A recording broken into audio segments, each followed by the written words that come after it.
Shalom, Mishpachah, shalom, and welcome to Saturday Night Live.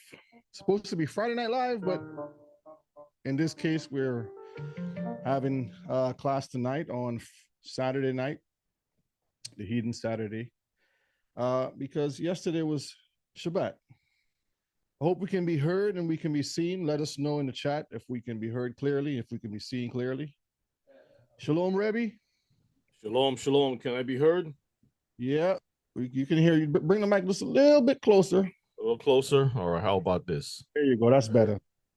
And shalom, Elder. Shalom, shalom. Shalom, Kiefer. Shalom, Shalom, family. everyone out there. It's been a while. The keeper seems pretty excited tonight. I'm excited to see you, Rebbe. Yeah, we was waiting on you. I like that hat. Huh? Cool, there, boy. I was just trying to make some adjustments with this camera and the lighting and everything else. I have to tweak some stuff in the background. It's just taking a little time. So one day, Rebbe, one day we'll get it all together, man. Yeah. The Most High will bless us, then we'll be able to get the right platform. That's right. Platform. Just hanging in, man. I don't know, when you have a right platform, then they start switching the game again. That's all right. And you got to keep switching the platforms just to keep up with the games. Play, but it is what it is. We've been carrying this many years, so we still got it. And hallelujah. Yeah. Well, shalom and happy Saturday Night Live, as Brother Shay correctly said. We have said yesterday that we're going to be doing Saturday nights until the cycle, the Shabbat cycle, changes again with the luminaries. So we're going to do this as much as we can, and hopefully everyone appreciate the little break in between, and hopefully it's not going to be too much of a stress, because I know some folks coming off from work on Fridays and then trying to catch the broadcast during the night. So hopefully with it kind of aligning with the Gentile Saturday, you should be able to come on in and fellowship with us. So we greet you all in the name of our King, and I hope that you had a pleasant day. It has been a beautiful day here with the weather and everything else, and able to apply ourselves to work and getting things done. So it was good, keeping the body busy, as tonight's class is about healthy Hebrews. And, the Most High have always, the first thing, I don't know if Brother Shay's going to talk about it, but first thing that the Most High did when he created man was put him to work in a garden, right? He didn't put Adam in some place by the beach sipping pina coladas, teach him how to crush coconut and pineapple and make a drink. He taught him the importance of applying himself to the plow, to work. And that keeps your body going. It keeps your mind in the right place and such like. So health is very important for our people. Spiritual, mental, physical, you name it. So greetings, brethren, all over the world. Down in the Caribbean, shalom. In South and Central America, shalom. Right here in these divided states of America, shalom. To the Mishpachah over in Canada, shalom to each and every one of you. The UK, Africa, Europe, the Middle East, and every island of the sea, we greet you all by saying shalom, shalom, shalom to each of you. Hallelujah. So we're gonna turn it over to Elder. All praises. And he's gonna take care of the business of prayer. And we're gonna listen to what Brother Shay has to bring tonight. And I'm sure Keith is excited with some things too. Oh, I'm excited, man. I'm so excited you don't even know it. Say again. I'm excited to be here. Give thanks. Hallelujah. Hallelujah. Yes, I too am excited, because the Lord said, occupy till he come, and that's what we are doing. All praises. Hallelujah. Let us pray, family. Heavenly Father, we thank you for the blessings of the day. You have blessed us, you have guided us, you have protected us. Not us here alone, but all of us, where we all are gathered. Father, I pray that thou may comfort our hearts, that thou may bless us tonight with your words from Brother O'Shea and Brother Kifa reading. We pray, Father, that your blessing will be upon the class, upon every heart, those that are not feeling well. We ask you, Holy Father, in the name of our Lord and Savior, Yahushua, that thou may touch their bodies, that all will receive healing and give you thanks and praise. We thank you for the day. We thank you for your blessing. We thank you again for Brother Oshe. We pray that I may speak to him, through him and for him, and also Brother Kifa, as he read, and also Brother Yona, our teacher. We pray that thou may bless him, Father, continually, and give him strength and courage, that he too will continue to feed the flock. Father, bless the words tonight as the words are teach tonight, that all of us will go to sleep with a special blessing tonight, and we'll give you thanks and praise because we love you and we thank you. Through your son Yeshua we pray. Amen. Amen. Amen. Thank you, Elder. All right, Elder, appreciate it. Thank you so much. Oh yeah, welcome. Well, Mishpachah, again, shalom, and welcome to Saturday Night Live, as we said. Mishpachah, in the chat, before I start, give me a word, past tense, for the word tired and exhausted. Give me turd. You said, sis, you said turd? Turd. That's a form of something. You said weary, Ema? I think I'm past weary too. Yeah, I don't know if I have fumes, but you know, I enjoy what I do. I enjoy being in the presence. I enjoy doing the work of the Most High. So it doesn't matter if I have, you know, my last breath. I enjoy doing that. And it's just to say that no matter what, as long as the Most High is, you know, here and wants me to do something, I'm available. I always tell people, make yourself available no matter the situation. The Most High is going to do the rest. Well, tonight we're going to talk about healthy Hebrews, okay? Knowing, applying, and living. Because a lot of times we know a lot of stuff. We are living in the age of information. We have a lot of information readily available to us. We can grab our smart devices, tablets, computers, jump on the internet, social media, go down to the library. For those of you who still use a library, and you can find out a lot of information on health. Mm-hmm. But here is the big problem. A lot of us don't apply it. All we do is talk about things, but we're not doing it. We're talking, but we're not walking. You know, mm-hmm. There's a saying, don't just, talk about it, be about it. True. So tonight, hopefully we can learn some things that we can apply and start living, because that's what the Most High intended for mankind to do, especially Israel, is to live, keep the Torah and live. That is the whole duty of man. Right. The whole reason why we are here. By all means. Yes. So we're going to go through some things tonight. It's not going to be some type of a lecture or deep into scripture or Torah. I'm going to pull some precepts here and there. We're going to talk about some vitamins and foods and nutrients and things that we need to apply to ourselves and what we can do. And also look at two videos that was kind of interesting. I think we'll start on the video first, though, just to kind of set the stage. So let me, hold on, just back here. All right, so pull this to the side. Let us see. Let us start with this one first. I hope everyone is doing well. How are you feeling today, Kiefer? You feeling good? I'm feeling good. I mean, it's a very important subject. I mean, with the ongoing difficulties that we are having to secure proper food, which is a nourishment, and it's a very important part and aspect of our life. Mm-hmm. And all the different things we're finding out, the Red 40 and all that, which we had classes on before that Rebbe have given. Yeah. I mean, this health issue and this health class is a very important thing. So I hope everyone learns something and applies something and is able to share with someone. All right, let's look at this video. Fair use. This is just something to kind of start off on, to tell us why we need to stick to the healthy things. It takes over 40 gallons of sap to make just one jug of real maple syrup. That's why one of these bottles can cost $10. And grocery stores are flooded with imitation syrups that don't have any maple sap at all.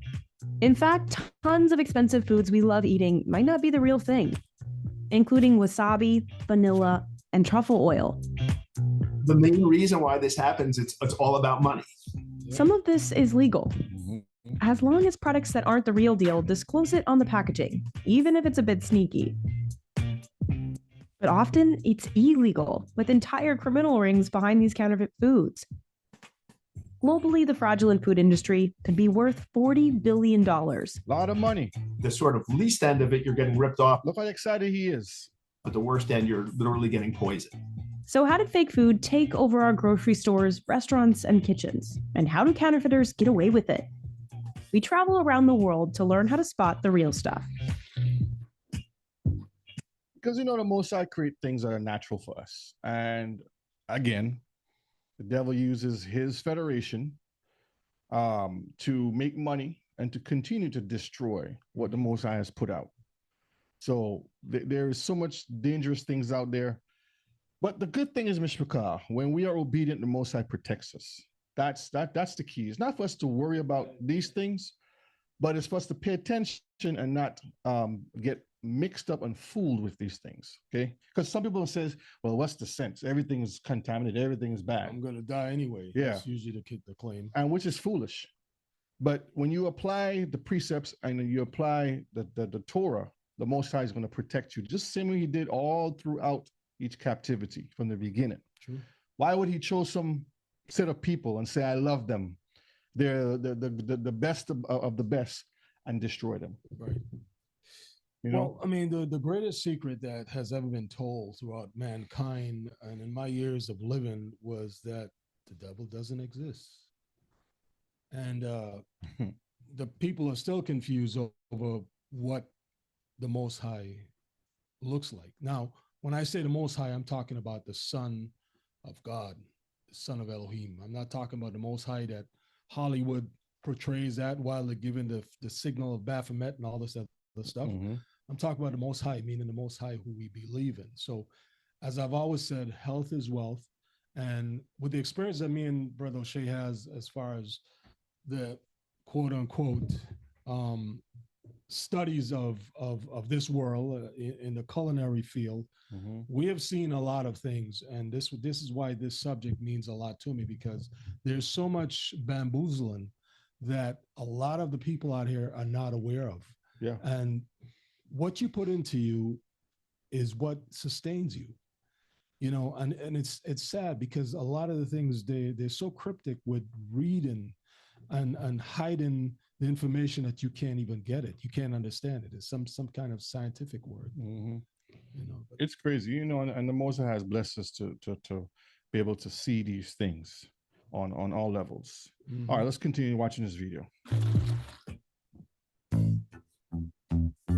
First up, truffles. Hate to break it to you, but your $15 truffle fries don't have any truffle on them.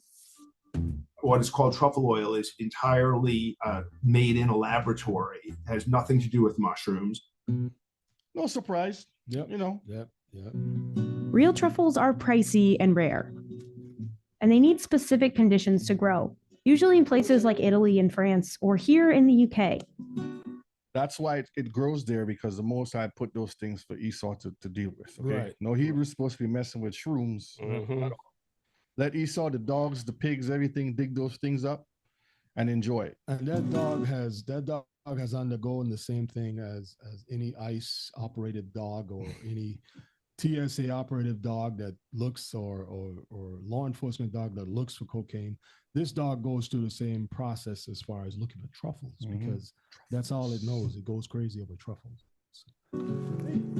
Truffles are always found with trees, and they have to be the right type of trees.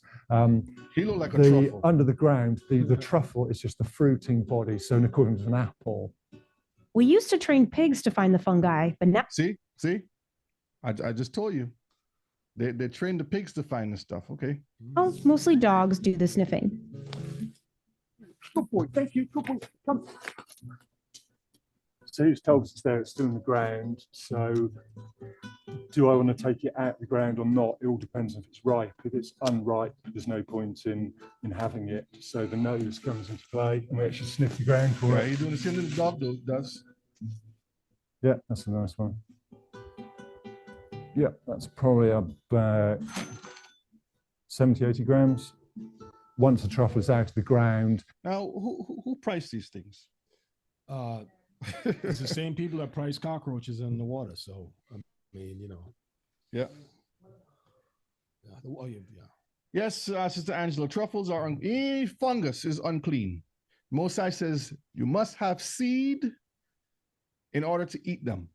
And fungus does not have seed. It has spores. I think you need to pull up the scripture on that. All right, let me pull it up. Let's pull it up. So that everyone can see it. Yeah, and remember the key word, fungus. If you notice, we're living in an age where most of the foods that we eat are seedless. There's no genealogy behind the seed, behind the fruit. They basically remove the thing from producing an offspring, right? And it's the same thing with human beings and everything else on this earth. They deliberately want to stop the production at the Most High, the order of the Most High's production. All right, Genesis chapter 1, verse 11, verses 12. And Elohim said, let the earth bring forth grass, the herb yielding seed, and the fruit tree yielding fruit, after his kind, whose seed is in itself. No, whose spore is in itself. Whose seed is in itself. So seed, go ahead. Upon the earth, and it was so. Okay, verse 12. And the earth brought forth grass and herb, yielding seed after his kind, and the tree yielding fruit, whose seed was in itself, after his kind. And Elohim saw that it was good. So when we look into it some more, and I've done classes on this, you can probably go to the channel and find the videos, but there's more in depth that it has to have seed in order for you to partake of it and eat it. Just briefly, because we're not going to get into too much of it. So the technical word for that would be GMO. The seeds, I mean, not the seeds, the fungus have spores. They don't have seeds. So they grow in the air, and they can grow anywhere. And usually, majority of the time, they are found on things that are decaying or dead. Yep. If the earth is sick, this is where these things come up. And it's designed, that's what it is. A mushroom is a fungus. I mean, I'm saying the mushroom itself, because when you say truffle, people don't realize it's a mushroom. Yeah, it's a mushroom. But it is a mushroom, just like mushrooms in itself is grown from dead trees, or sometimes by itself because of the climate it's under, because it has to be in a very dark, dingy, dirty type climate in order for it to grow. So it's a fungus. You don't go around eating viruses. I mean, it's picture somebody scraping the innards part of their toes, or fungus toes. It's some good flavor. All right, we're talking about healthy Hebrews. We ain't talking about funky toes and scraping spores. Yes. So, Mishpachah, just to answer the question, we're not supposed to eat mushrooms and funguses and anything without seed. We just found it recently that sea moss doesn't have seed; it is spores. But seaweed has seed. There's a difference, okay? Yeah. So we just have to do our research, and as we learn, we apply, and we make ourselves better. That's all we have to do, okay? All right, let's continue. I'm gonna pull up that article up just now, Rebbe. The clock is ticking. It's just sort of slowly going to degrade over time. People have learned how to farm truffles successfully. About 80% of the black truffles we consume are now cultivated, but it can still take as long. I'm gonna pause a minute. Let me fast forward a little bit because truffles is one thing that they talk about. Let's go right here a minute. Be the trickiest. It's usually just olive or sunflower oil with a touch of a synthetic compound derived from petroleum called 2,4-dithiapentane. Chemicals. It contains the same aromatic component of foot odor. See? Smelling like feet. It gives it a foot odor. And then they say, oh, this is truffles. That's why you get that earthy taste and can sometimes smell gas. Anything with a truffle flavor added to it is really problematic. Truffle is not a product that lends itself to being either made in oil or steeped in oil. You can tell it's artificial when you see words like truffle flavoring or aroma on a package. The most foolproof, though, see it shaved right in front of you. It should look like a truffle, look like a mushroom. All right, let's fast forward that one.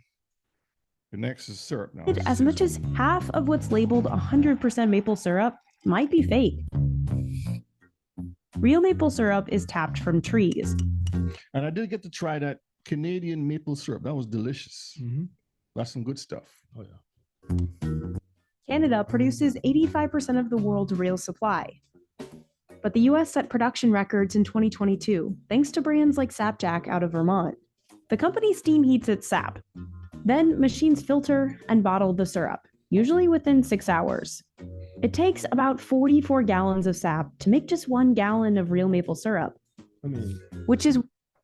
It's been 10 years now since we finished culinary school. You should have had that for breakfast.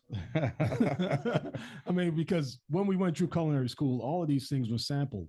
They show us the fake one, we had the real one, and we had breakfast at the time with the real stuff.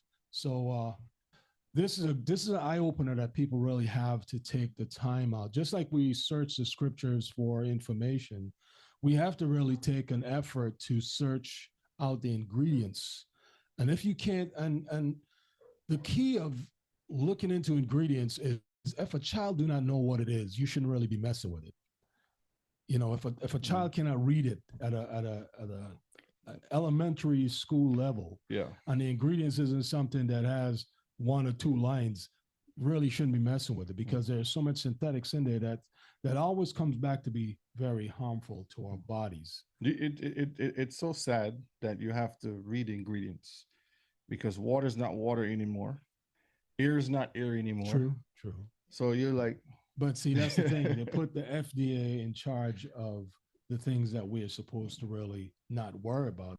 But in turn, like Rebbe said, you always have to go upstream before you drink downstream. The FDA is the fallen demon angels. That's what I call them. Why real maple syrup can cost about 6 times more than pancake syrup. The imitation kind is often a mix of corn syrup, high fructose corn syrup, caramel color, and added flavorings.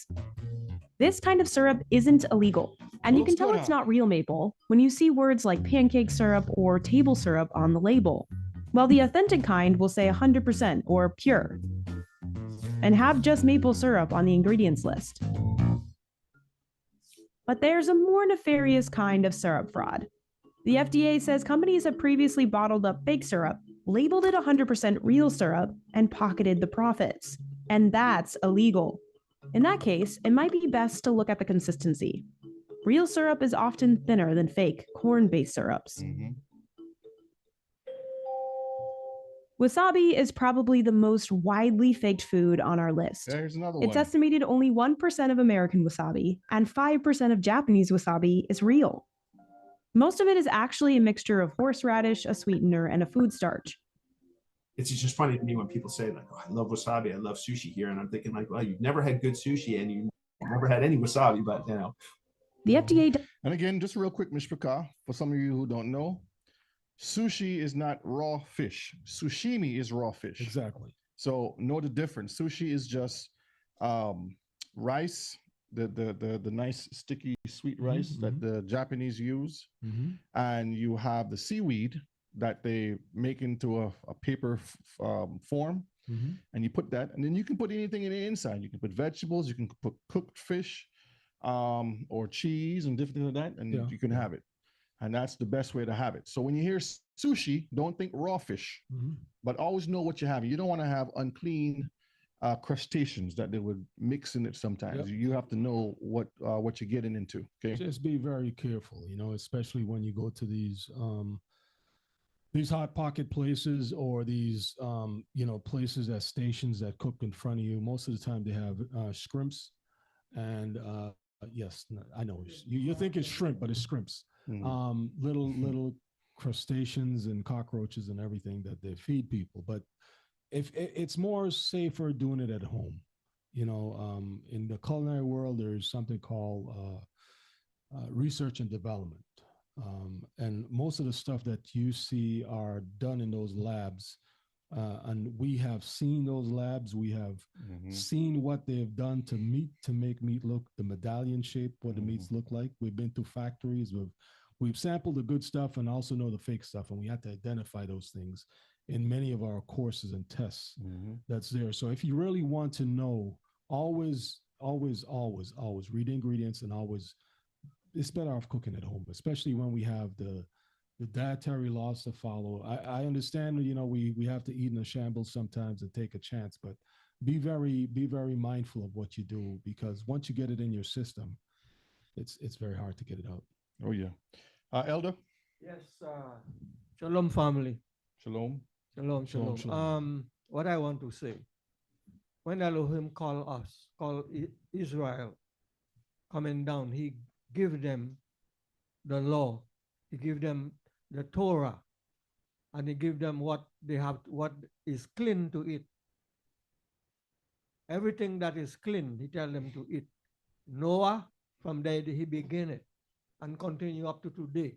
And we have it written down in Torah, what we should eat, what we shouldn't eat.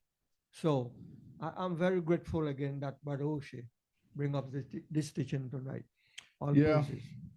And like I said, I did the clean and unclean foods class several times. There's a video out too. Maybe somebody can find the video and post it in the chat. But the Most High give the clean and unclean diet from the beginning. Okay, and I would say he did the what do you call when you add on something, when you amend? He did an amendment during Noah's time to add the meat part to it, because Adam had the clean and unclean all the way through,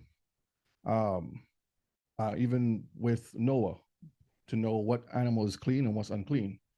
But as far as eating the meat now, that came later on after the flood. So we've done the classes on that to kind of get the understanding. So if you have any questions on that, just jump on that.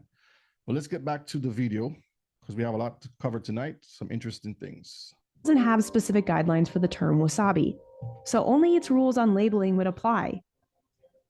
As long as the ingredients list is accurate, it's legal to label something prepared wasabi, even if it's just horseradish. Not going to make you sick to eat it, just doesn't taste as good. Real wasabi is related to cheap veggies like horseradish, cabbage, or broccoli, but it can cost nearly 30 times more. For one, there's way more demand than supply. Wasabi is surprisingly rare. It's considered the hardest plant to farm commercially in the world. It grows naturally along Japanese mountain springs, where the temperatures are mild and there's enough shade and gravel soil. The Wasabi Company, based in the UK, is the first commercial grower in Europe. The company has recreated the conditions of Japan, but it still takes 18 months before the plant is ready for harvesting. The harvesting will be done by hand, and then it's a laborious process to break it apart, the whole plant, and then clean up the rhizomes. There's no machine that's gonna help you pull this out of the ground and trim it up fit for the sushi counter. Okay, so I posted a link in the chat so you guys can have. Let me fast forward a little bit, because I don't want us to focus on that. We're just looking at a couple of things that people do, and then some other videos. Authentic Parmigiano Reggiano, and they're under strict regulations. It can only be made in one region of Italy called Emilia-Romagna. This is the sole place in the world that has all three bacteria needed to give parm its distinct taste. Cheese masters combine day-old skim and fresh milk. They add whey and rennet. Then they split the milk into curds. The mixture cooks for 5 minutes to kill off bacteria and to settle the curds at the bottom of the vat. What's left is a massive 220-pound curd. Cheesemakers dump it into molds and add stencils to identify the cheese as authentic. The wheel heads to brining to form a rind, and then a huge aging room. Se loro ci sono, fermentano le componenti del latte negli aromi, profumi e sapori tipici del parmigiano. It takes at least 1 year. Who likes Parmesan? Put a 1 in the chat. Real Parmesan. I like Parmesan, Aging for it to develop these crunchy crystals. They're buildups of amino acids, and they hold the cheese's umami taste. But some will stay here for up to a decade. The longer they mature, the more crystals form, and the more valuable they become. One wheel can cost well over $1,000. But other countries have different laws. In the US, you can legally call something Parmesan without following the strict Italian rules for Parmigiano Only in the US. Reggiano. For example, American Parm can be aged for only 10 months, whereas in Italy, at least a year is required. But grated cheese is even further from the real thing. Yes, Mr. McCall, when you buy cheese, don't buy grated cheese anymore. Buy the block of cheese or the sliced cheese and grate it yourself, because they put something in there. Actually, they put two things in there. Yes, sometimes sand gets in there too, but wood is the type of wood they put in there as a filler. Sawdust. And then there's another chemical that they put in there as, I forget what it's called, but it's a preservative that causes, in the long run, it's not good for your health. Yeah, digestive problems later on. Yeah. So if you want the real cheese, when you buy cheese, buy the block of cheese, grate it yourself. Mm-hmm. In other words, do a little physical work. I mean, that's basically when you go to a fine dining restaurant, the person stand over your thing and grated the cheese, yeah. So, I mean. In the US, producers are allowed to mix in fillers like rice flour or cellulose, commonly obtained from wood pulp. See, there it is, wood pulp. Yep. So you've been eating a lot of wood lately, Miss Picard. Yep. Instead of the mac and cheese, you have the mac and wood. Yep. They're used to keep the grains from sticking together. The Center for Dairy Research suggests keeping cellulose levels between 2 and 4%. That's what they say. But the problem is, companies aren't required to list the percentages of these fillers. That's right. And often, no one's checking. In 2016, Bloomberg reported Walmart's Great Value 100% Parmesan had 7.8% cellulose, nearly double the suggested limit. Some 50 lawsuits were filed alleging the labeling was misleading, but a judge dismissed them all. But there's a more nefarious kind of parm fraud, where criminals label counterfeit cheese as real Italian Parmigiano Reggiano. Estimates put these illegal sales at $2 billion each year. Phony cheeses are hurting the real Parmigiano industry in Italy. They lose market share and value. Half the people in Parma's life depends upon the Parma. What's that? Whole Foods, Miss Picard. If you have a Whole Foods near you, when you get a chance, go down there. The experience is good because there's a cheese section. You can actually read and see on the label. It has goat, sheep, cow, and many different flavors they put in it. Garlic and blueberries and all kinds of different things that they infuse in the cheese. It's really good. Also, if you happen to be lucky like we are and have a Harris Teeters, which is also a, they have that brand too. of Kroger's, they have that just like how it's set up in. Expensive though. Yeah, but see, that's the thing that really you're gonna pay for whatever is healthy. And a lot of people look and say, I don't have the money for it. Well, it's better to not have the money for it than have the money for it when you end up on the surgery table, because you have to remember, this is not Russian roulette you're playing with.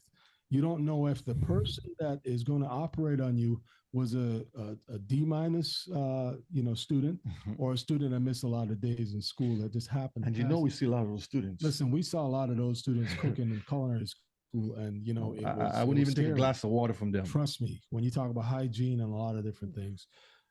An uncle of mine said, cheap things ain't good and good things ain't cheap. So you have to remember costs, and it's just like having a foreign car. You pay up front, whereas you don't pay, in the long run for all the repairs.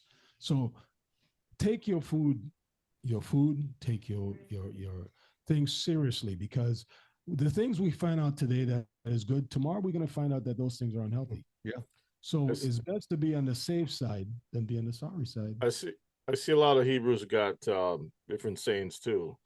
Buy less to get the best. Your health is wealth. Yeah. Exactly. Yeah. Exactly. Yeah. Well, yeah.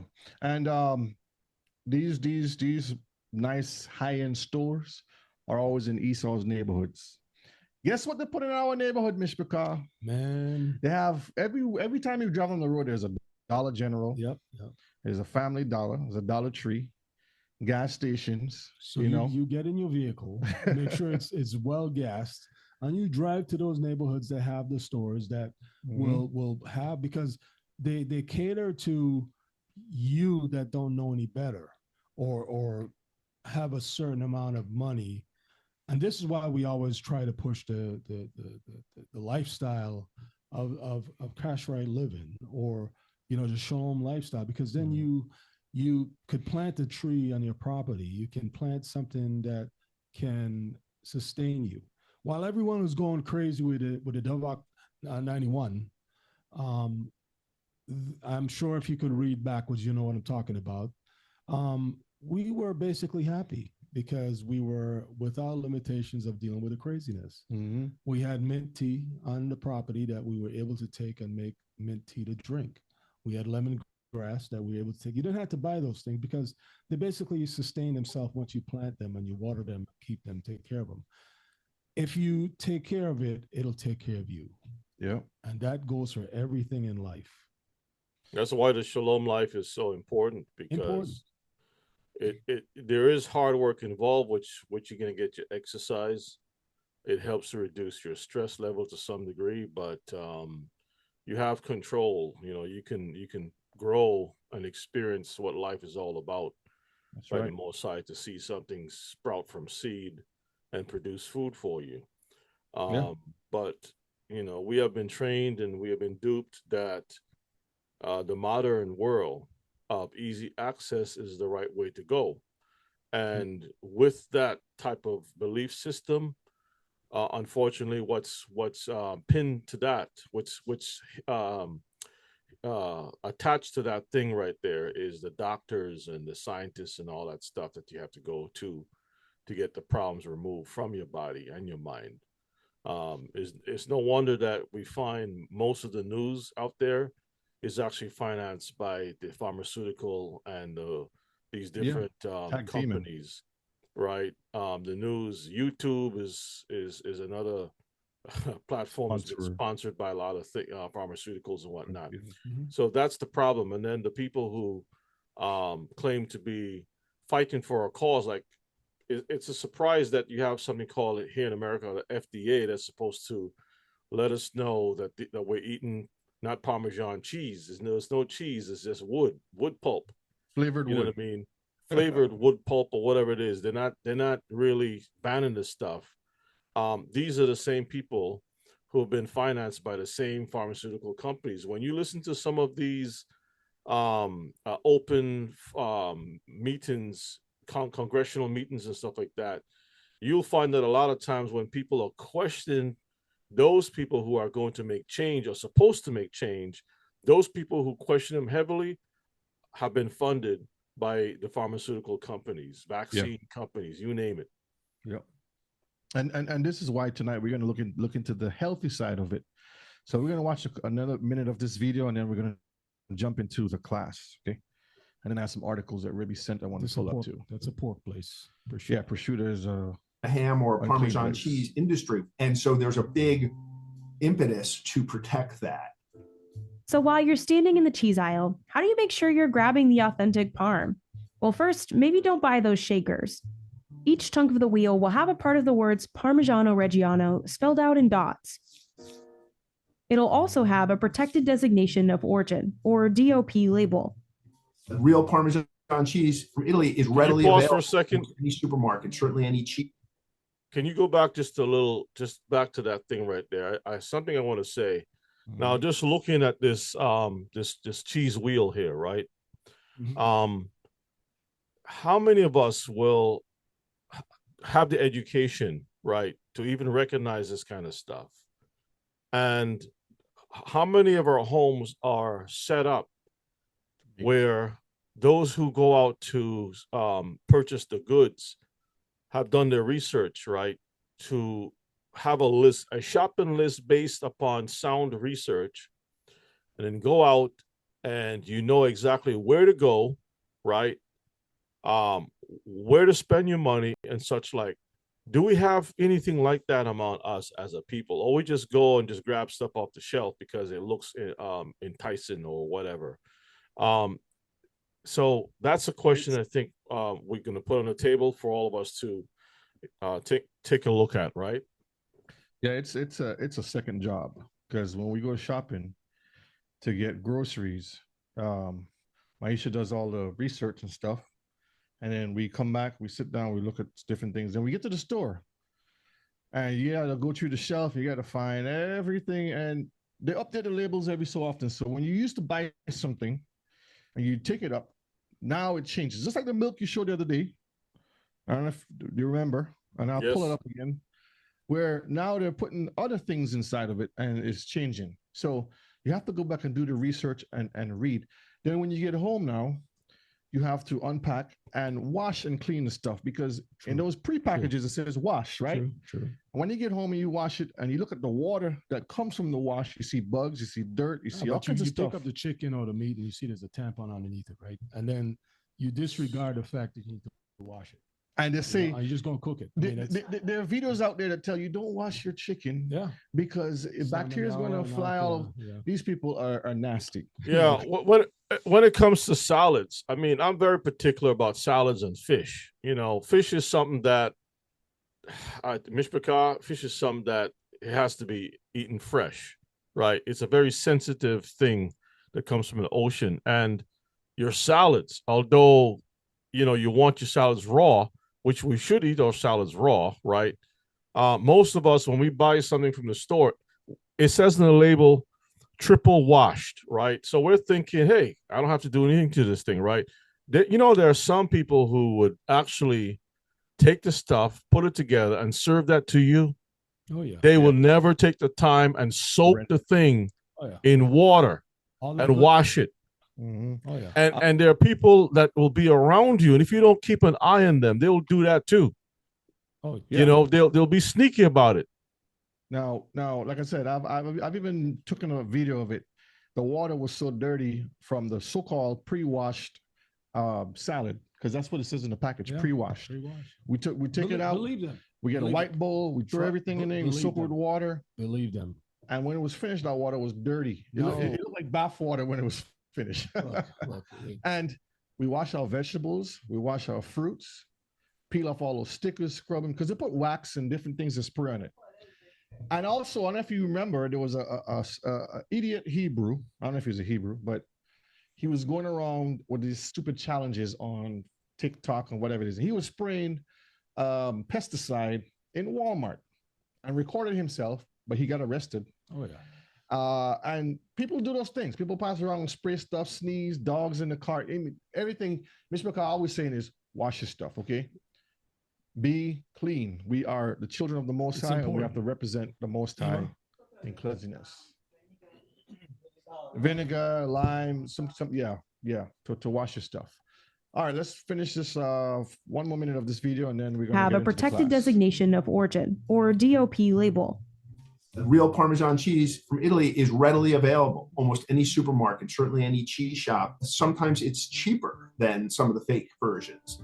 The other tell is taste. Parmigiano Reggiano, depending on the age, will have those crystals that pack a fruity and nutty flavor.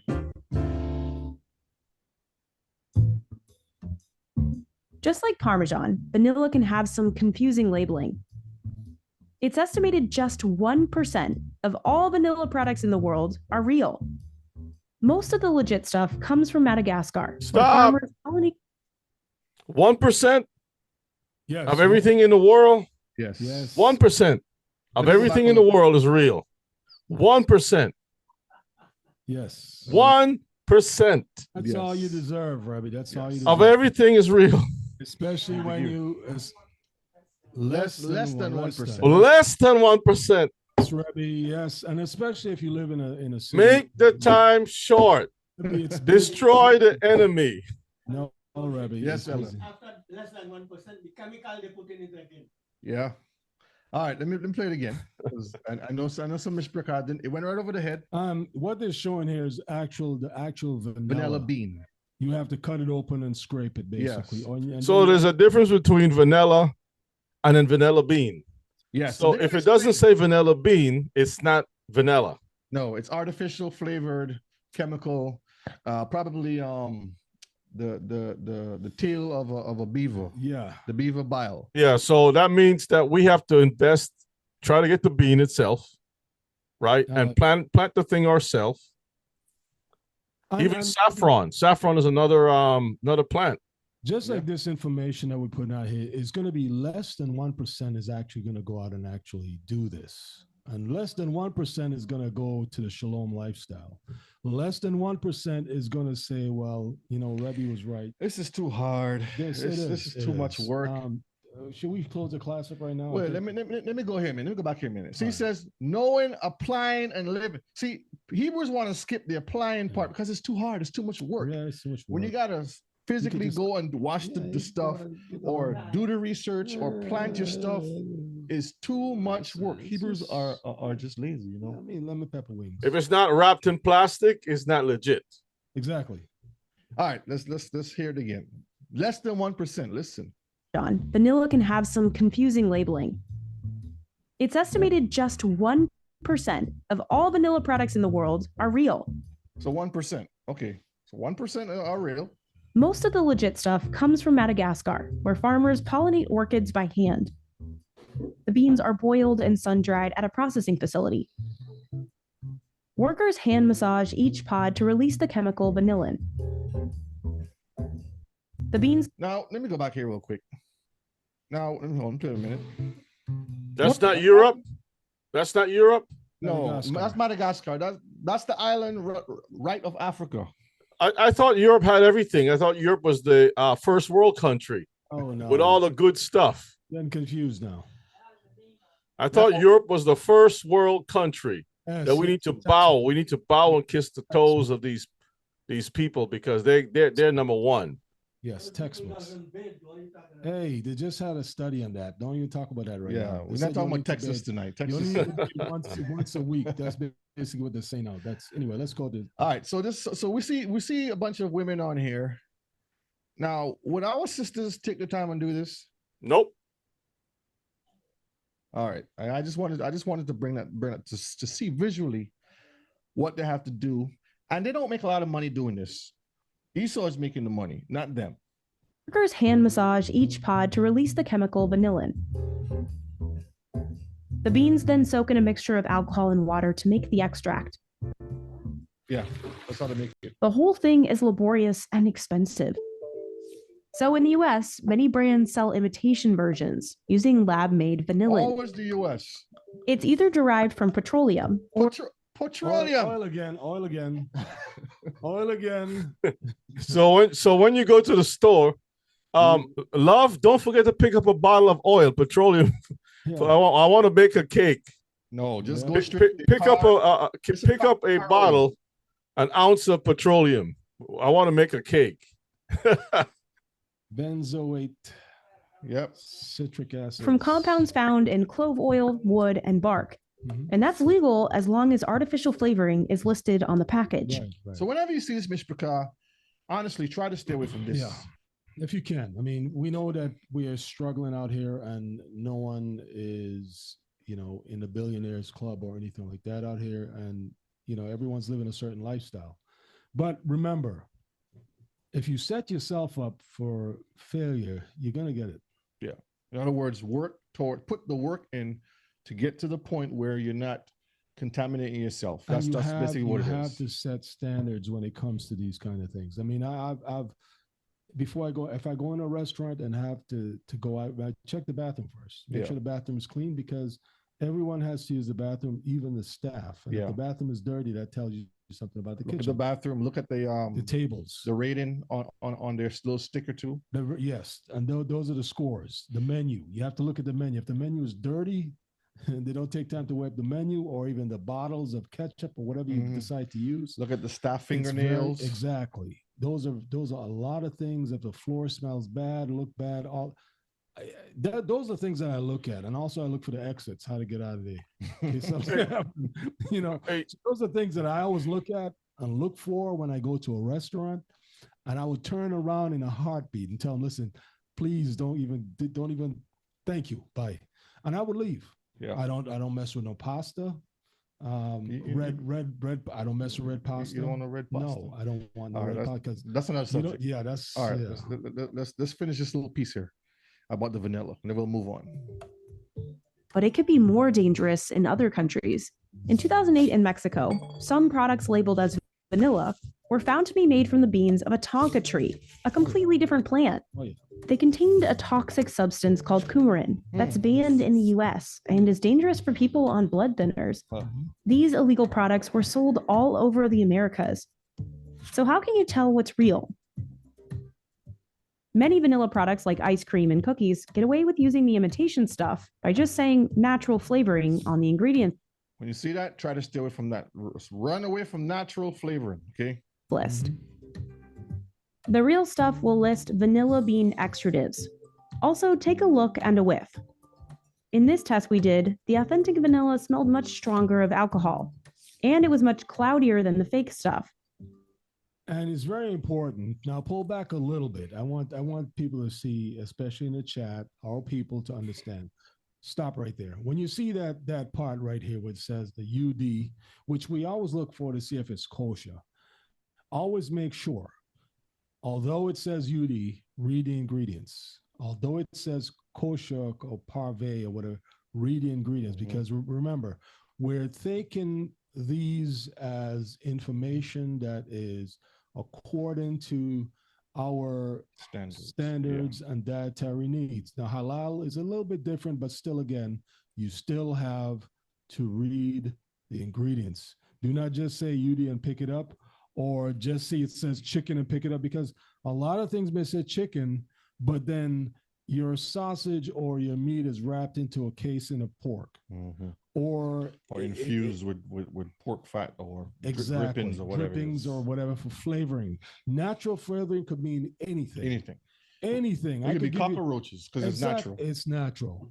You know, so always remember that. Look at where it's being. I know it's a lot of research. I know. Probably giving me a headache right now, but look at where it's being, like it tells you what factory and all those things that is in there. And like it says, do not use if the seal is under cap, is missing or broken, because people like to touch stuff and play with it and then put it back in the shelf. So be careful. Vanilla bean extratives. You want to say something, Emma? Get the mic. Shalom, brethren. Shalom. No wonder why there's so many people come up with high blood pressure. Exactly. And diabetes. Yes. Diabetes is a main leading. It affects the body. Yeah.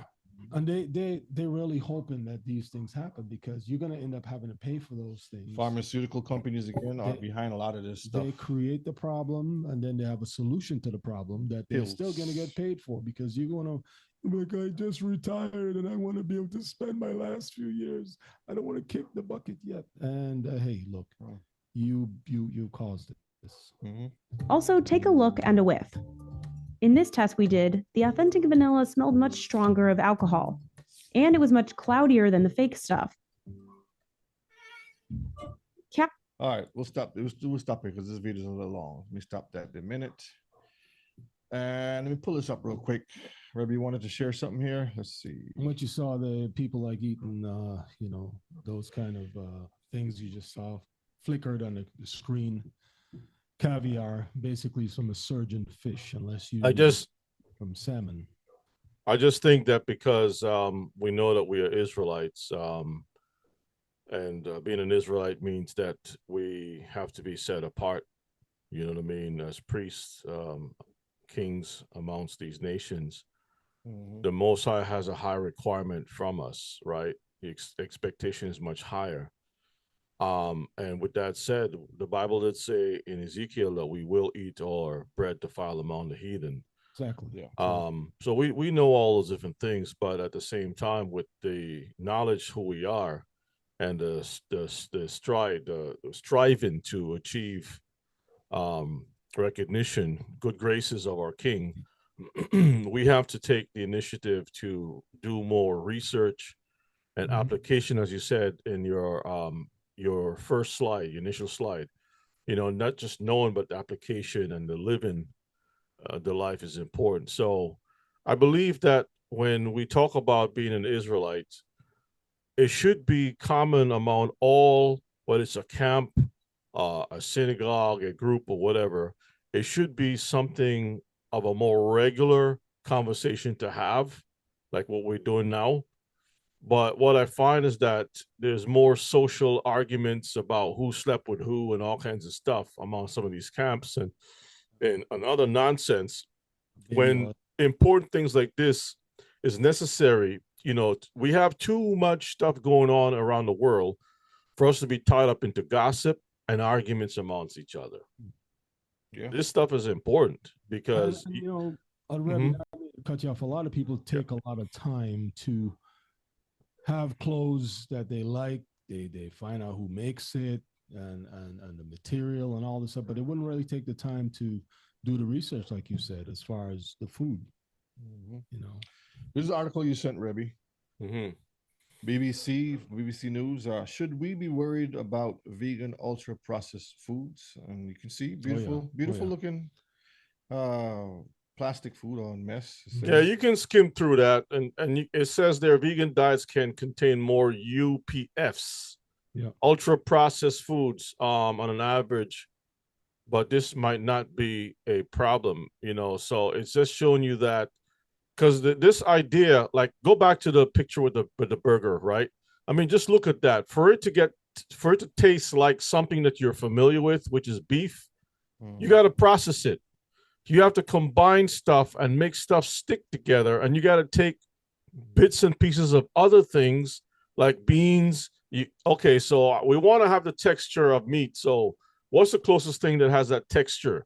We want to have that granular feel. We want to do this. So you get rice, and you extract the parts of rice and the parts of beans, and then you get the flavoring of this, and then you have to process it. So yeah, it's coming from plants. But the problem is that it's ultra processed. You got to run this thing through and mix and taste and mix. And then by the time you're done with it, it's not healthy. Now, if you want to tell me you want to be a vegan, then go in your backyard, pull up a carrot, pull some green beans off, string beans off your vine, and put that thing in a food processor, meaning like a blender or something, or a mortar and pestle, and pound that thing and grind it and make that into a burger. That makes more sense. Too much work, Rebbe. But you telling me I'm living healthy, I'm vegan, and this, that, and the other. What does that mean? What does that look like? You go into a store, open up the refrigerator, and it's wrapped in plastic. And when you look at the list, yeah, it does contain carrot, but look at what the carrot has to go through. It's not carrots that you're eating. You're eating ultra processed stuff. Okay. Most of those things, Rebbe, as I'll continue this, most of the vegan, now I'm not saying that there's anything wrong or unhealthy about trying to live a certain lifestyle, but do the research. The ultra processed food basically are loaded high in sodium. Yeah. And a lot of different twists that you have to go through to make it taste like it's supposed to taste. Yeah. And like you mentioned, everything's wrapped in plastic. It says which foods have the most plastic. You may be surprised. And people are going down and they're testing stuff. And I'll put the link in the chat. Folks can go check it out. But it's not good to have a lot of these things that we indulged in, Mishpachar. Look at a couple pieces in there before you close it out. Because it's telling you that even the vegetarians that can't escape the micro or the nanoplastics or microplastic that is found. It says even vegetarians can't escape, according to a 2021 study. If the plastic is small enough, fruits and vegetables can absorb microplastics through their root system and transfer those chemical bits to the plant stems, leaves, seeds, and fruit. So there you have it, right? Salt can be packed with plastic. A 2023 study found coarse Himalayan pink salt, mined from the ground, had the most microplastics, followed by black salt and marine salt. Sugar is also an important root of human exposure to these micropollutants, according to a 2022 study. Even tea bags, many of which are made of plastic, can release enormous amounts of plastic. Researchers at McGill University in Quebec, Canada, found brewing a single plastic, tea bag released about 11.6 billion microplastic and 3.1 billion nanoplastic particles into the water. And you're trying to get better and, have a healthy diet, all you got to do is grow the plant yourself. Go pick the leaves off. You can have them fresh or you can dry them, whichever one you want. Too much work. And you have good fresh tea. Too much work. But no, they rather have the nice package, the nice, beautiful package, colorful. Stressing out of Hebrew. And that's what it is. So, Mishpachah, we have to pay attention to our health, okay? We understand that the Most High has selected us not to destroy ourselves. That's what the heathen is trying to do altogether. So again, healthy Hebrews, knowing, applying, and living. We have to apply what we know. All right, knowledge is power. What is meant by knowledge is power? Read that for me, Kiefer. Knowledge is power is a famous proverb which means knowledge has the ability to conquer the world. It not only makes you intelligent, but also gives you name, fame, strength, power, money, position, all those things which we would like to possess. Above all, knowledge is the ultimate power. And this is what Satan likes to push, to know everything. I want to know, I want all this information, all this information. The book of Sirach, chapter 30 and verses 15. Healthy and good estate of body are above all gold, and a strong body above infinite wealth. So your true wealth is your health, because if you're healthy, if you're eating the proper foods, you don't have to pay a big doctor bill. Exactly. You're not going to be stressed out and be all sick and have all these issues, physical issues and problems that we see our people have today, because a lot of our people, majority of our people live in cities and they're on welfare. They don't have the proper income. So they have the cheap processed foods from the bodega, from the stop and shop save shops or whatever, and the little grocery mart here. And that's all by design. That's all by design, because remember, Deuteronomy 28 speaks of all that. But we also have to remember the verses 1 through 15 that we have to focus on that will change that and break those curses. We can't see, the thing is, people don't really recognize their worth, and they don't really recognize their value, and they don't really recognize the importance of the strength needed to focus, the strength needed to be able to function out here in this world. They just go along to try to keep up with the Joneses. What's the best iPhone to get? Go along to get along. What I need that extra couple hours, but while you burn yourself out, you burn the candle at both ends, and you can't get the dreams or to the dreams that you're trying to get to. You're killing yourself. So focus on trying to eat what's right, even if it's a little bit. If you got to spend $20 on only one bag of groceries today, instead of spending $20 on 3 bags of grocery, or going shopping at a Dollar Tree. I understand it's rough, and if you're hungry, you're going to do what's best that you can, but you can go to a farmer's market. Well, I'm sorry, there's probably no farmer's market in the city, but you could go to the farmer's market like we have down here, or to a meat market that we have down here, or someplace, or even go fishing, find a fishing rod or something. Try your best, or plant your food. Too much work. You were saying, Rabbi? That's true. Yeah, Kiefer, $20 will not get you a bag of groceries. I think that might get you a package in your hand for $20, but not a bag. That's 19. That's 19. Early 1980s. Between anything before the 80s, the early 80s. I understand, but you remember, you have to look at farmers. You have to look at farmers markets around. That's where you get to know where your farmers markets are. This crisis that we have, where eggs are $60 for 18 eggs or whatever. This is what we were talking about in times to come. That's why we always try to tell people, buy some property, buy some property, buy some property, buy some property. Okay, so we want you to basically make the right decisions, Mishpachah. Don't keep sticking on the things of the past. Let's move forward. I think we just shiver. I know. We don't. All right, so knowing is half the battle. Where have we heard that from? G.I. Joe. Read that for me. The idiomatic expression, knowing is half the battle, means that learning something new is only the beginning. once you learn something, you still have to act on what you know. So once you learn something, Mishpachah, you still have to act on it. So Action. nobody goes to school for 4 years, 12 years, whatever amount of years you go to school for, and do not use the training. I mean, does Hebrews do that for real? That's how it's designed. Now, it takes you a while to really realize we don't even want to touch the subject of school. And You know, school. you buy shoes to wear shoes. You just don't buy shoes to put it there. Yes. You buy underwear because you need to wear underwear. You buy food because you need to eat.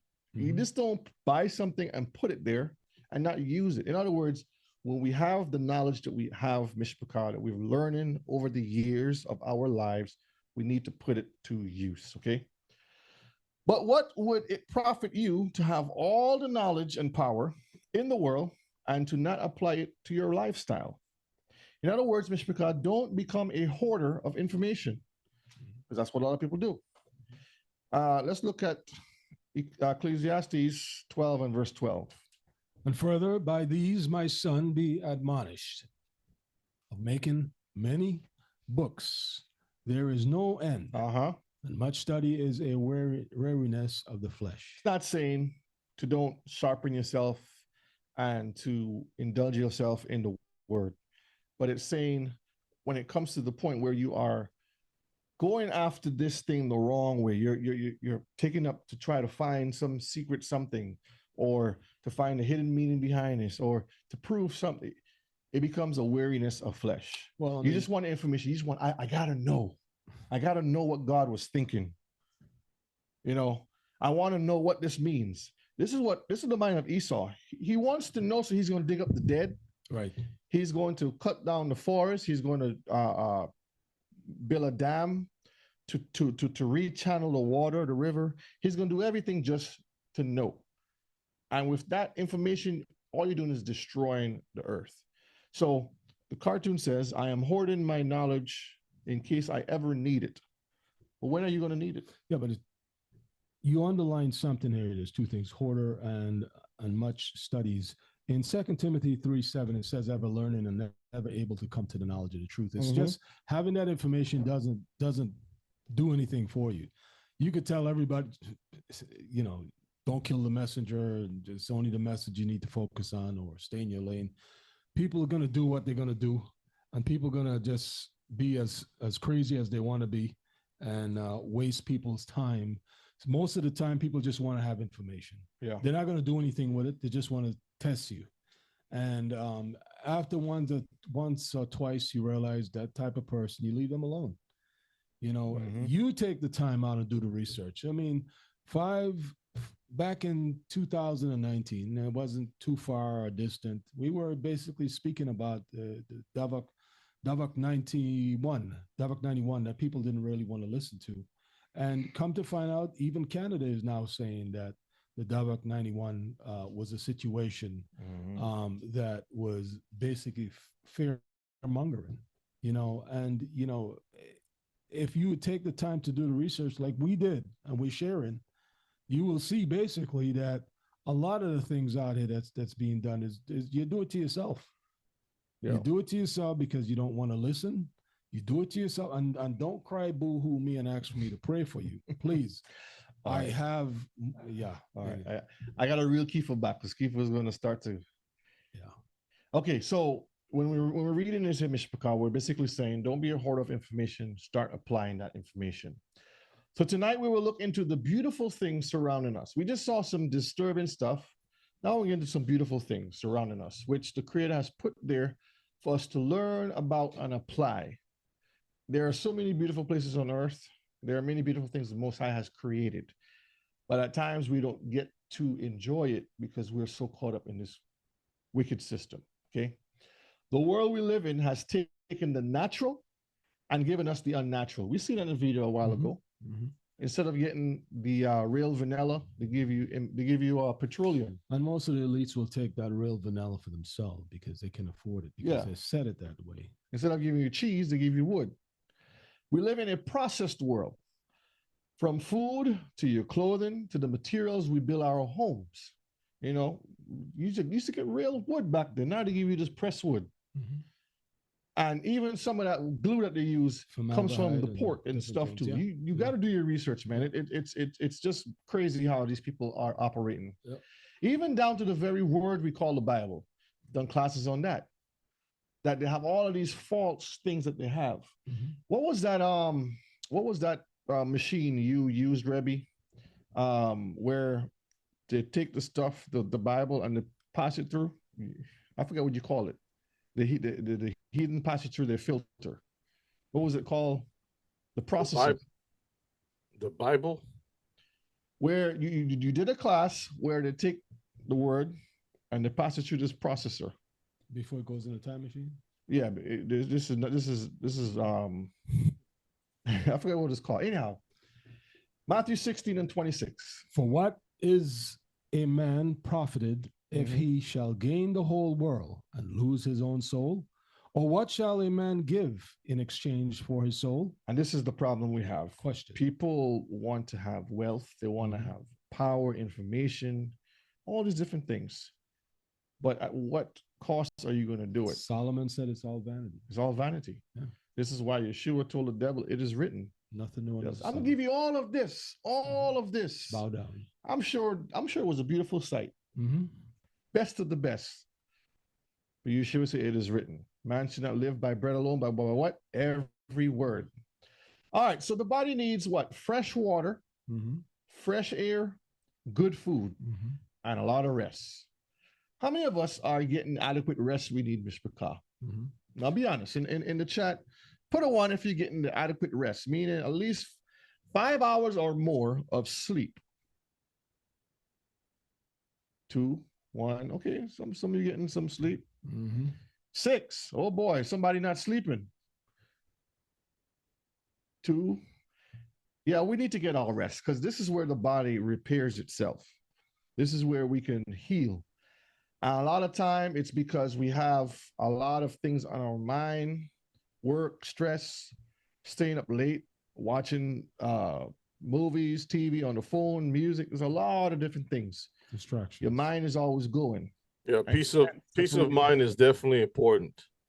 Peace of mind is definitely important, and Mhm. sometimes you can get robbed different more ways than one. You get robbed in your diet, you get robbed in your peace of mind. That's not good. When was the last time you take a walk outside and enjoy the trees, the birds, the ground? Just listen to the wind blow. When was the last time you done that? These are things that we have to really enjoy because this is part of life. Mm-hmm. The body was designed perfectly. Do y'all believe that? Yep. That the Most High designed man's body perfectly? Mm-hmm. Because I remember when I went to school, and my instructor, he said, a lot of the problems we find ourselves, the human body, all it needs is good air to breathe and rest and plenty of water, and the body will heal itself naturally. But a lot of times we want to force it, so we take pills. We want to stay up longer. We want to go more than we're supposed to go. Mm-hmm. You know, I always say, if we as an adults can take naps like how children take naps, we'd be healthier. True. Because when your body's tired, it tells you it want to go to sleep. You get tired. This is when you're supposed to go to sleep. But we stay up. Oh, I gotta go do this. I gotta push. I gotta push. Yeah. And that causes it to break down over time. Mm-hmm. So the devil understands this, and he's planning to destroy the Most High's creation. Let's read Ephesians chapter 2 and verses 10. For we are his workmanship. This is what we are. We are the Most High's workmanship. He took his time and he formed us. Continue. Created in Christ Jesus. Unto good works. Good works. Meaning everything within its order. Which God hath before ordained that we should walk in them. We should walk in them. That means that we are designed in a specific order, and we're supposed to follow that order. That's called Torah. So the Torah gives us the perfect balance of operation, like a manual. You just don't put water in the gas tank, or take gasoline and just light the tank on fire. Yeah, but going and get a Twinkie on the shelf would help. So everything is in order, Mishpachah. So balance is key to stability. Everything in moderation and in season. In other words, you don't want to find in the chef world where you find good chefs, they wouldn't serve anything that's not in season. True. Like you go to a place that says there's no tomatoes on the menu. Why? Because tomatoes are not in season. We're not going to go to Walmart and buy tomatoes because it's tomatoes there. It's not in season, so we won't have it. True. This fish is not found here, so we're not going to sell it. And that kind of gives you that good authenticity. You know what I'm saying? It's authentic. It's really, really And good. People actually pay for that that experience. Yeah. So our bodies, Mishpachar, are connected to the earth. We came from dust and we will return to dust. Let's see what Sirach 17:1 says. You were created man of the earth and turned him into it again. And it's just saying it's a process. We came from it. We're going to go back to it. We're connected to it. So if we're connected to it, why not use it properly? Mm-hmm. We need to separate ourselves from the system of pollution on how they're putting the things in our food. So let's look at a variety of foods and vitamins and nutrients they have and see how it all connects us back to the earth. So we're going to look at some charts here and some vitamins and foods to see what's good, Mishpachah. Hopefully we learn something, okay? All right, so there are 13 essential vitamins. I mean, did we learn this in school? Yes, no? Okay, read that for me. There are 13. 13 essential vitamins. There are 13 essential vitamins. Vitamin A, C, D, E, K, and the B vitamins. Thiamine, riboflavin, niacin, pantothenic acid, biotin B6, B12, and folate. So these are what our body needs, and they come all natural from the foods the Most High has put there for us. And at times we don't get it in the foods, we get supplements. Remember we talked about that? Mm-hmm. And we take pills and different things in the chemical form of these, which the body can't process. Because that same instructor, he told me, he says, the Most High created a body with a lock and a key mechanism. Mm-hmm. And you have, say you eat an apple, for example, that apple has everything in it that is needed to digest into the body. So it would have the lock, it would have the key that opens the lock in your body that says, accept this nutrients. And then it'll give you another key to tell the body, process this. Mm-hmm. And it'll give it another key that tells the body, digest this down and extract what you need from it. Whereas they take the chemical form and they give it to you in a pill and says, this is what you need. Right. But there's no key for the body to say, digest this. So you have to get another pill. And before you know it, you're contaminating your body and your body is working in a stressful environment because it can't respond and communicate the way it should. And we have all these problems. Read that for me. There's no single food that provides all 13 essential vitamins at once. Some foods, such as eggs, leafy green vegetables, and whole grains, are packed with a variety of important vitamins and minerals. But it's still important to eat a variety of nutritious foods. So the Most High put certain things for certain reasons. And for example, if there is a poison ivy plant over there, the antidote is in the area. Right. It's within a mile of that plant. But you have to know those things. If it's something toxic, the antidote is there. So everything is balanced. And how would you know those things? Well, if you the older generation would pass that on. Yeah. But today, the older generation isn't doing that. There are books, for some people. There are information out there. There are books for that because the younger generation is not listening to the older generation that says, when you pick this, so you do this, this would happen for this. So this is why it says, remove not the ancient landmark. Yeah, yeah. I mean, blue slushy is good for you. Not. Hey, Brother Shay sent you a couple images that you can share with the Mishpachah.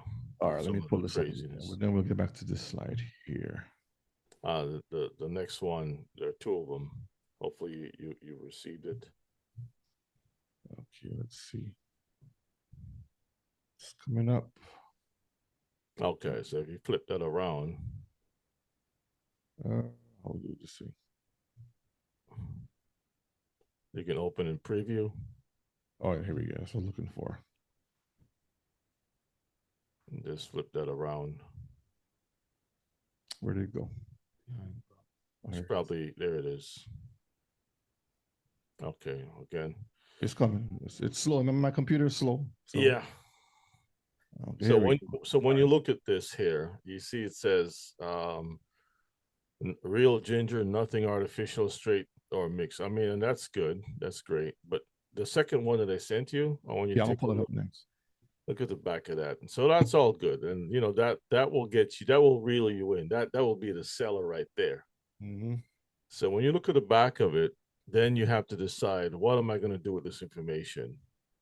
All right. Right. It's coming. All right, let's turn it around. And it has a bunch of nice little flyers on it. The flags, UD. All right, here we go. So it says sparkling filtered water. Okay, you can close the other one out. Sparkling filtered water, cane sugar, pressed organic ginger. All that's great, right? Natural pineapple flavor. Now this is supposed to be that's suspect. Ginger beer, right? Mm-hmm. Honey, natural lemon, lime flavors, spices, and then you see what it says natural mushroom extract to protect the quality of what they're trying to kill you with. Right, and it's manufactured in Connecticut. Yeah, you could get some fresh ginger minus all the other ingredients and make that just. But if you look at the front, it shows you some beautiful coconut trees. You're thinking, man, crafted ginger beer. You're thinking, man, this is from the islands. This is some good stuff. Yeah. Mm-hmm. Put together right. We can't use the word natural anymore because they take that and, like I said, they can apply anything. The first red flag you see on it says Americas. So. All right, let's close that out. That's right, Elda. See, they put 70% of sugar in there so they can poison you. Best thing to do is just get your own ginger, run it through a processor or blender, make your own thing. Put your sugar and sweeten it, and that's it. You're good to go. That's right. All right, the specific vitamins and minerals you need daily depend on factors such as your age, so how old you are, from young to old, because the younger you are, the stronger you are in the sense of your body's newer. And the older you are, your body has been through a lot of experience, and it's battle tested to some degree. Sex, male versus female. Yes, that's what they're talking about, genders. They're not talking about if you have or currently is having sex or if after sex. This is if you're either male or female. Yes, male or female. Some things the female need more than the male. Exactly. And vice versa. And then as far as diet goes, sometimes you can't have certain things because once upon a time, you could have had strawberries growing up. Yeah. As you get older, your body can't eat the strawberries they have anymore because of whatever reasons. Mm-hmm. And it can either switch. You couldn't eat one thing at one point, and now you can eat it. Exactly. So based upon your diet. And then your health. Do you have some sort of illness or sickness that you're going through that you can't have, medical condition that you can't have certain things? So a lot of these things depends on that, okay? However, some essential vitamins that most people need daily include vitamin A, which does what? Support your vision, your immune function, and cell growth. Mm-hmm. Vitamin C, which boosts your immune system, promotes wound healing, and is an antioxidant. So you don't want to take the chemical forms of these. You want the natural forms of these, and I'm going to show you that tonight, okay? Mm-hmm. Vitamin D, essential for bone health and calcium absorption. Vitamin E protects your cells from damage and support immune function. K, crucial for blood clotting and bone health. So the Most High put all these things, beautiful things that your body can repair itself, because he knows we will be some, like Rebbe says, knuckleheads that end up doing stupid things when we're young, okay? Vitamin B, all the B's right here 1, 2, 3, 5, 6, 7, 9, 12. They support energy production.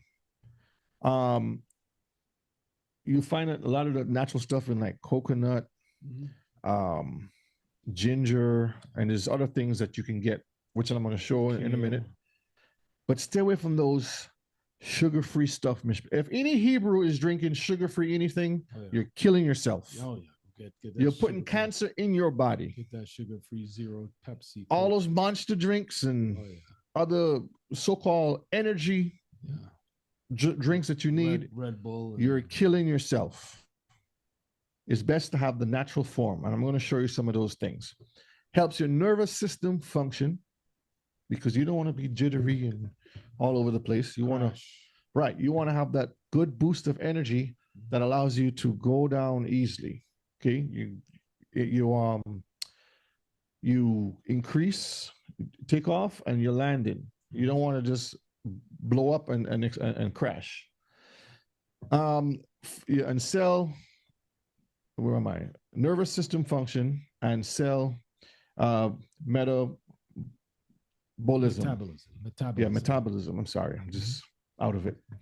Calcium builds and maintains strong bones and teeth. So we understand that. Magnesium is essential for muscle and nerve function, as well as blood sugar control. And iron is essential for mineral that helps red blood cells carry oxygen throughout your body. Without enough iron, you might lack energy and become pale, and some other things. Okay. So let's get into it. Let's look at vitamin A. Read that for me. One type comes from animal source of food. Okay, so you have, so you have two, you're going to always have two sides. You're going to have the animal side and you're going to have the plant side. Okay. And we always want to stay in the clean things that the Most High has given us according to Leviticus and according to Deuteronomy and Numbers. Okay. There are certain things that we can eat and certain things that we cannot eat. It's in our laws. So clean animals and clean plants. Remember, plants that are not clean are fungus. Anything that's fungal, spores. And animals, go back to Leviticus and you'll see what's clean and what's unclean. All right, so one type comes from animals. Go ahead. Animal source of food. It helps you see at night, make red blood cells, and fight off infection. So when you have the animal source of vitamin A, it improves your eyesight so you can actually focus when it's pitch black, and it helps make your red blood cells and fight off infections. Continue. The other type is in plant foods. It helps prevent damage to cell and an eye problem called age-related macular degeneration. Yeah, macular degeneration. So when you get older, the cells start to break down, your vision starts to dim. It's just a natural process that happens to the body. But if you eat the proper and get the proper nutritions in that and the proper rest, like I said, you have eyes that you can see a long time. Continue. But too much vitamin A can hurt your liver. There's always a balance, Mishpachah. Eat orange, veggies, and fruit like sweet potato and cantaloupe, spinach and other greens, dairy foods, and salmon. So this is what you have to ingest or intake to get the proper amount of vitamin A. And that salmon should be wild caught salmon. Make sure it's. I'm gonna show a video on that after at the end on the salmon part because I have something to cover on that too. So what has the most vitamin A? This is a question a lot of Hebrews ask. So what has the most vitamin A? Go ahead. Food source: leafy green vegetables, kale, spinach, broccoli, orange and yellow vegetables, carrots. So the orange and yellow vegetables, which are carrots, sweet potatoes, pumpkins, winter squash, summer squash, they have that good source of vitamin A. Right. Kale and spinach and broccoli. So, growing up, they always just says, I don't want to eat my vegetables. I want chicken nuggets. Oh, yeah. Oh, yeah. I want French fries. There's a lot of good stuff in chicken nuggets. If you basically is a fowl. Tomatoes, go ahead. Tomatoes, red bell pepper, cantaloupe, mango, beef liver, fish oils, milk, and eggs. And those fish oils are from the kosher fish, okay? Exactly. You don't want to have whale oil and shark oil and all those nasty things. Stay within the confines of the Torah. So what are the symptoms of low vitamin A? This is a question. The symptoms of vitamin A deficiency includes hair loss. So if your hair is falling out, you may have low vitamin A. Skin problems, you may have low vitamin A. Dry eyes, you know that commercial, dry eyes. You sure? The guy has to put Because drops all all the those time. symptoms there are mostly from weave on the head. Weave on the The head. Bible talk about that. You lose your hair and you have skin problems and night blindness. All that's in the Bible, basically, when you put that weave on. But anyway, they take on the curses of that too. Night blindness. Yes. And increased susceptibility in infection. So you're always infected somewhere down the line. So if you have these problems, Mishpachah, you might want to might want to up your take in leafy greens, kale, spinach, broccoli, tomatoes, stuff like that would be healthy for you. And when you're picking up those fruits, vegetables, and stuff like that, check the numbers on it. If it has a 4 on it, it's GMO. If it has a 9, basically it's organic to speak of. They put everything in number fact now, yes. 4 for GMO and 9 for organic.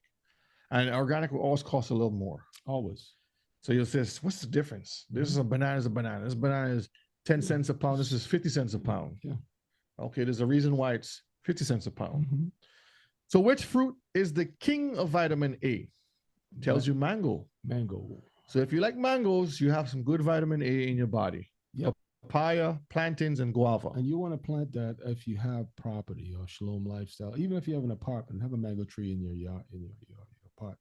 Hopefully it'll grow and you get a mango from it. Yes, Brother Gerald, I'm telling my age. I'm sorry.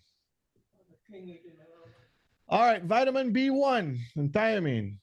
It helps your body turn food into energy. So that's very important. This vitamin helps your body turn food into energy. Remember those keys I was telling you about? So certain thing unlocks certain things in your body to help it process and break down. It will open up. So the best way to explain it is like you have rooms in your house, and each of them are locked for a reason. So things just won't go in there. So when you eat stuff, the Most High designed it so this door can open for this particular to process that, to open up this hormone to help you to digest this, or to, whatever function that is going to, it helps on opening and unlocking certain things in your body, okay, for growth and for healing. Continue. It's also key for the structure of brain cells. So if you think that your brain has been washed a lot, you need some vitamin B1. Continue. Legumes like black beans and lentils and seeds are go-to sources. Venison and whole grains are also good. When we say venison, we're talking about like beef, lamb, deer, and mutton, and different things like that are kosher. The kosher animals that are in the kind. Again, look at that video I post there. It tells you the families of those animals. Continue. Most people get enough thiamine from the foods they eat, but pregnant and breastfeeding women need a little more because they have extra body in them that needs to get some. People with diabetes tend to have low levels of this vitamin B1. So Hebrews, if you have any issues with your blood levels, your sugar, vitamin B1 would be good for you to have. Okay. And if your brains is not working good, also get some. Brother Shay, can you take a look at the link I sent you? There's a couple of things that I like to share in concerts of what you're bringing here. Okay. So this is Mishpachah, this is dealing with food fortification, right? When they add these things into your food. Go down to the part where it says types or something like that. Just scroll on down. There's a part where it says types. You may want to open that up a little bit more. Yeah, right there. Okay. We're going to go 2 places. We're going to go there and we'll skip down to another part of the section. It says, fortification is present in common food items. Hold on. Sorry, go ahead. Yeah. Fortification is present in common food items in two different ways: add in back and addition. Now, this is the thing I want you all to pay attention to. It's a little subtle, but it's important. What are they adding? Two things. Flour loses nutritional value due to the way grains are processed, right? So this is telling me and telling all of us that most of the things that we see, probably like 95% of what's on the market out there is not healthy, that we use for bread. And bread is something that we use almost every day, right? Mhm. And crackers and biscuits or whatever it is. So flour loses nutritional value due to the way grains are processed. Enriched flour has iron, folic acid, niacin, riboflavin, thiamine added back to it, right? Then it talked about orange juice, which often is sold with added calcium, right? Now scroll down just a little bit. It shows you where it says commercial industrial fortification, wheat, right. flour, corn, meal, and so forth. Now I want you to scroll down to the section that says examples of fortification in foods. Okay. Examples of fortifications in foods. Right there. That first part says many foods and beverages worldwide have been fortified, whether a voluntary action by the product developers or by law. So the producer takes it upon themselves to put stuff into the food that was never there originally, or put it in there because they took it out through processing, and now they got to artificially pump the food back up, right? Or by the law. So you got people who make it their business, make it law that it must be sold with these things in there. Then it continues to say, although some may view these additions as strategic marketing schemes to sell their product, right? So think about that, Mishpaka.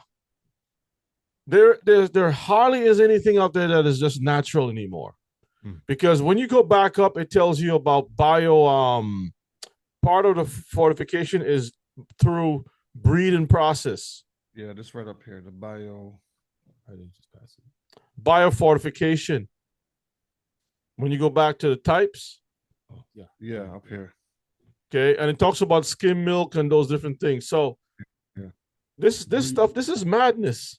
This is madness. Yeah, when it comes to doing your own stuff, Mishpaka, it will take time. We understand that. But what we're saying is set yourself up for success where you have the ability to make your own flour and your own bread. It's more healthier for you. So when you purchasing these things, you try to purchase the organic stuff the best way you can.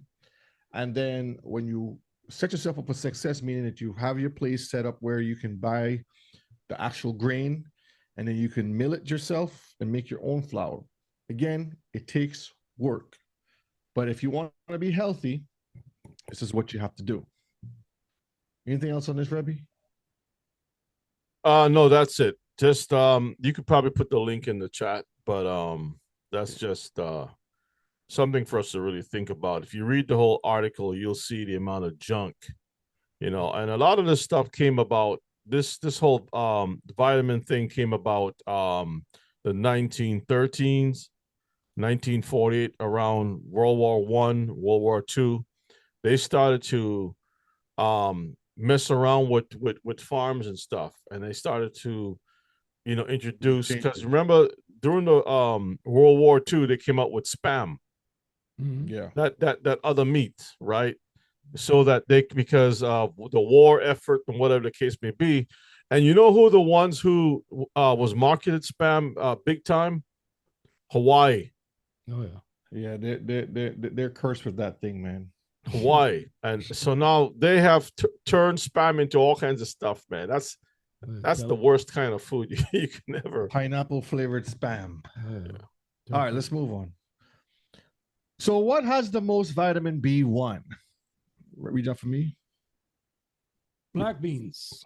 brown rice, sunflower seeds, green peas, and pecans. So this has the best sources of vitamin B1. You know, the heathens will put the mussels in there, but we don't eat that crustacean stuff. That's unhealthy. So black beans, brown rice, sunflower seeds, green peas, and pecans. Food sources of thiamine is found naturally in meats, fish, and whole grains. Okay. So black beans right here, you see it up here. It's high in fiber, high in thiamine and foliate, and healthy source of vital minerals. So it's good to have a source of that. You can take your beans, you can make it into flour if you wanted to. You can make it into like a mash. So you have like that refried beans type deal. You can even do it in breakfast. You get some honey to it and sweeten it up, or stew it into your meal, your soups. There's a lot of things you can do with the beans, but they're a very good source and healthy for you. Even said people don't like them because they're black. Yes. Oh boy. All right. Did you know? Read it for me. Thiamine is destroyed with high heat cooking or long cooking times. It also leaches into water and will be lost in any cooking or soaking water that is thrown out. It may also be removed during food processing, such as with refined white bread and rice. This is why thiamine is enriched or added back to many breads, cereals, and grains that have undergone processing. This is what we just read in Wikipedia. So it's just telling you that because it's going through this refined process, it's losing that vitamin or that nutrition that's within it naturally, and therefore they have to put it back in there, fortify it. Well, that's 75% of your vegetarian foods, which is highly sodium and highly processed. Yeah. Hey, brother Shay, can you imagine having a bank account where you put money in and slowly it starts losing, you start losing the money. So you got to keep, the bank keeps telling you, put stuff back in, because they keep taking stuff out. $100 is not actually $100. It's actually $10. It's just 100. But we don't see the same thing happen with our foods though.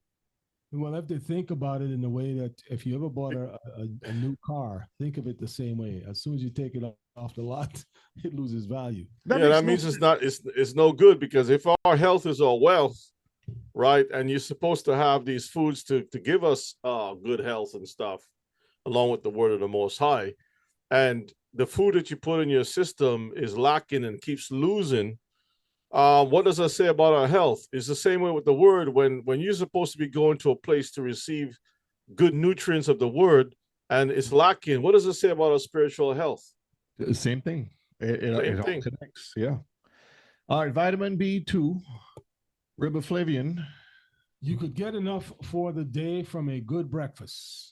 It's added to many fortified breads and grain products, and also found naturally in eggs. So naturally in eggs, asparagus, and other green veggies and milk. So if you have your chickens, Mishpaka, you won't have to deal with the egg prices that are out there right now, and you get your more healthier eggs that you'll find this vitamin in it. All right, continue. Your cells need it to work right, and it might help prevent migraines. So this vitamin, your cells need it so it can function correctly. And it also, and we'll see some, when you dig into it more, it does help with migraines, help reduce that. It gets its name from the Latin word flavus, for yellow. A lot of B2 will turn your pea a bright color. So this is why when you have these vitamins that you take, these supplements, and you say, wow, why is my urine always so bright yellow? Because it's full of this, and it's not being processed correctly. This is why your body, you could take 100 vitamins, in the little pills or whatever they give you, and your body will only use a small percentage of it because there's no keys that allows your body to take it in properly. It's like you're forcing these things into your body because you can't find it in the foods that you buy. And the natural way of acquiring this is they're telling you with eggs and the different vegetables. All right, so what has the most vitamin B2? Let's look at that. Let's start over here to the left, lower cholesterol. Low cholesterol, eating almonds helps to lower levels of the bad kind of cholesterol called low density lipoprotein, LDL, and increase levels of the good kind, high density lipoprotein, HDL. So there's a good and a bad.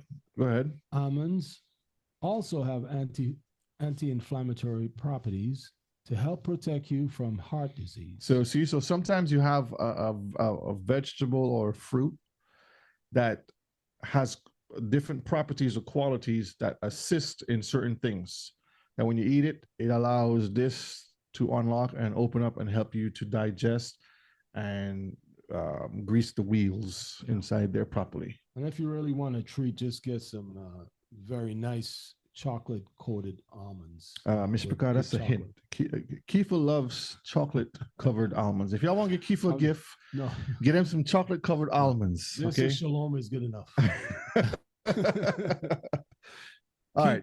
Keep a healthy weight. Although they're high in calories, almonds could help to reduce your risk of weight gain and obesity. So if you want a snack, Mr. Picard, in the middle of the night, or if you're driving down the road somewhere, instead of a bag of chips, dirty toes, as I call it, or some rotten chocolate that they pack with a bunch of stuff in there, or cookies, get real healthy stuff like this to eat, okay?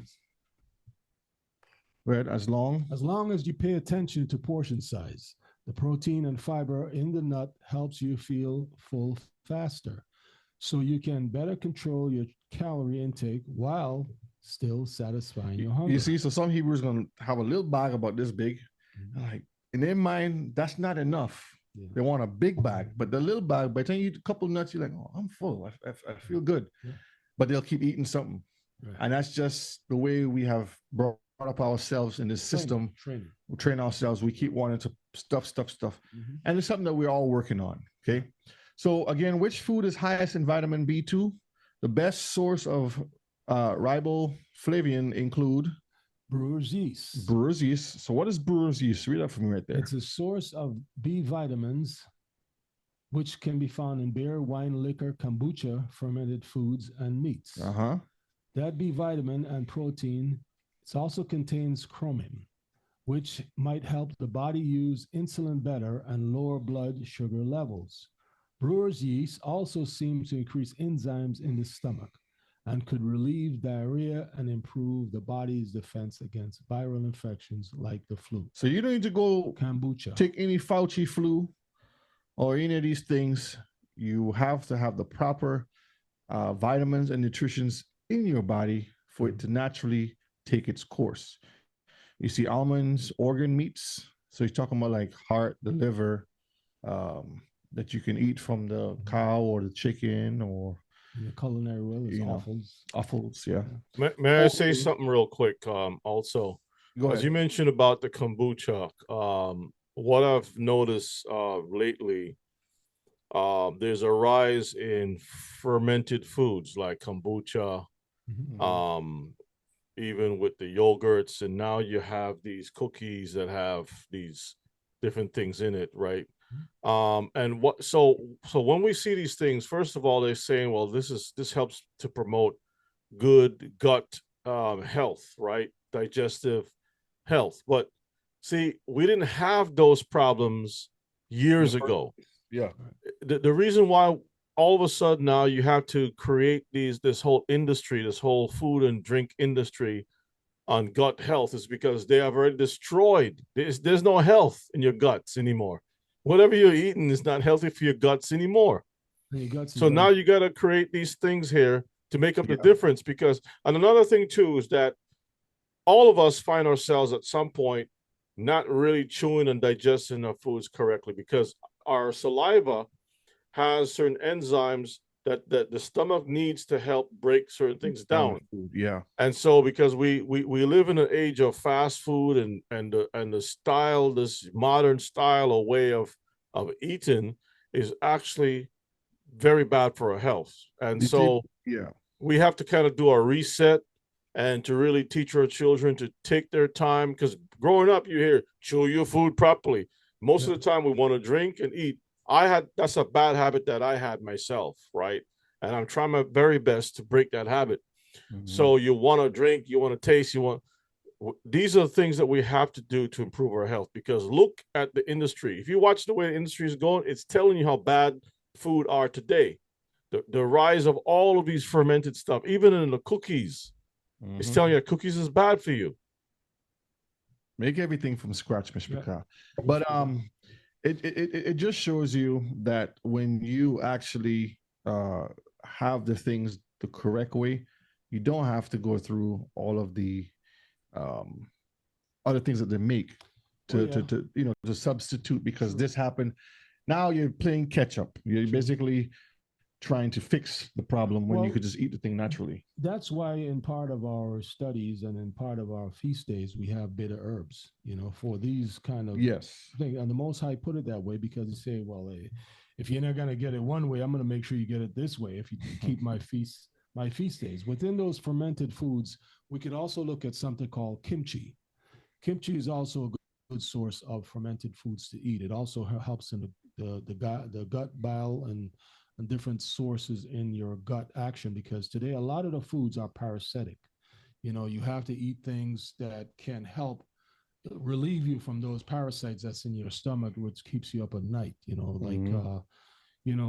pumpkin seeds and different things like that could help. All right, vitamin B3 and niacin. This is a family of compounds that your body needs to turn food into energy and store it. So this helps your body to take that food that you just ate, and it allows you to unlock that and transfer it into energy so you can store it. So when you need it energy, when you have to get up and go, you can do that. Continue. It helps protect your skin and tissues too, and may improve your cholesterol levels. 3 ounces of fresh or canned tuna has nearly all you'll need in a day. So eat some fresh tuna. And if you can't, for some reason, you get a couple cans of tuna, that's fine. Go ahead. Or serve up some chicken, turkey, salmon, wild salmon, or other lean meats. If you're vegan, eat peanuts and peanut butter. So if for some reason you don't want to indulge in the clean meats the Most High are authorized, then you can snack on some peanuts or have some peanut butter. Okay? Yes, not high in sodium. Yeah. Peanut butter. So what has the most vitamin B3? Liver. Number 1, liver. Liver is one of the best natural sources of niacin.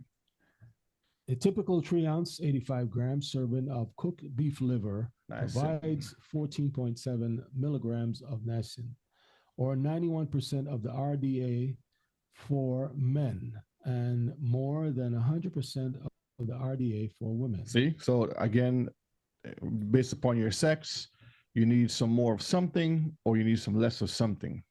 And that has a lot of iron in it also. Chicken liver is also a good source, providing 73% to 83% of the RDA for men and women per 3 ounce, 85 grams cooked serving respectively. In addition, liver is incredibly nutritious, packed with protein, iron, choline, vitamin A, and other B vitamins. Okay, see, so it has, like I said, when you eat certain foods, you'll have an overlap of certain things. The most I put it that way because one thing helps the other.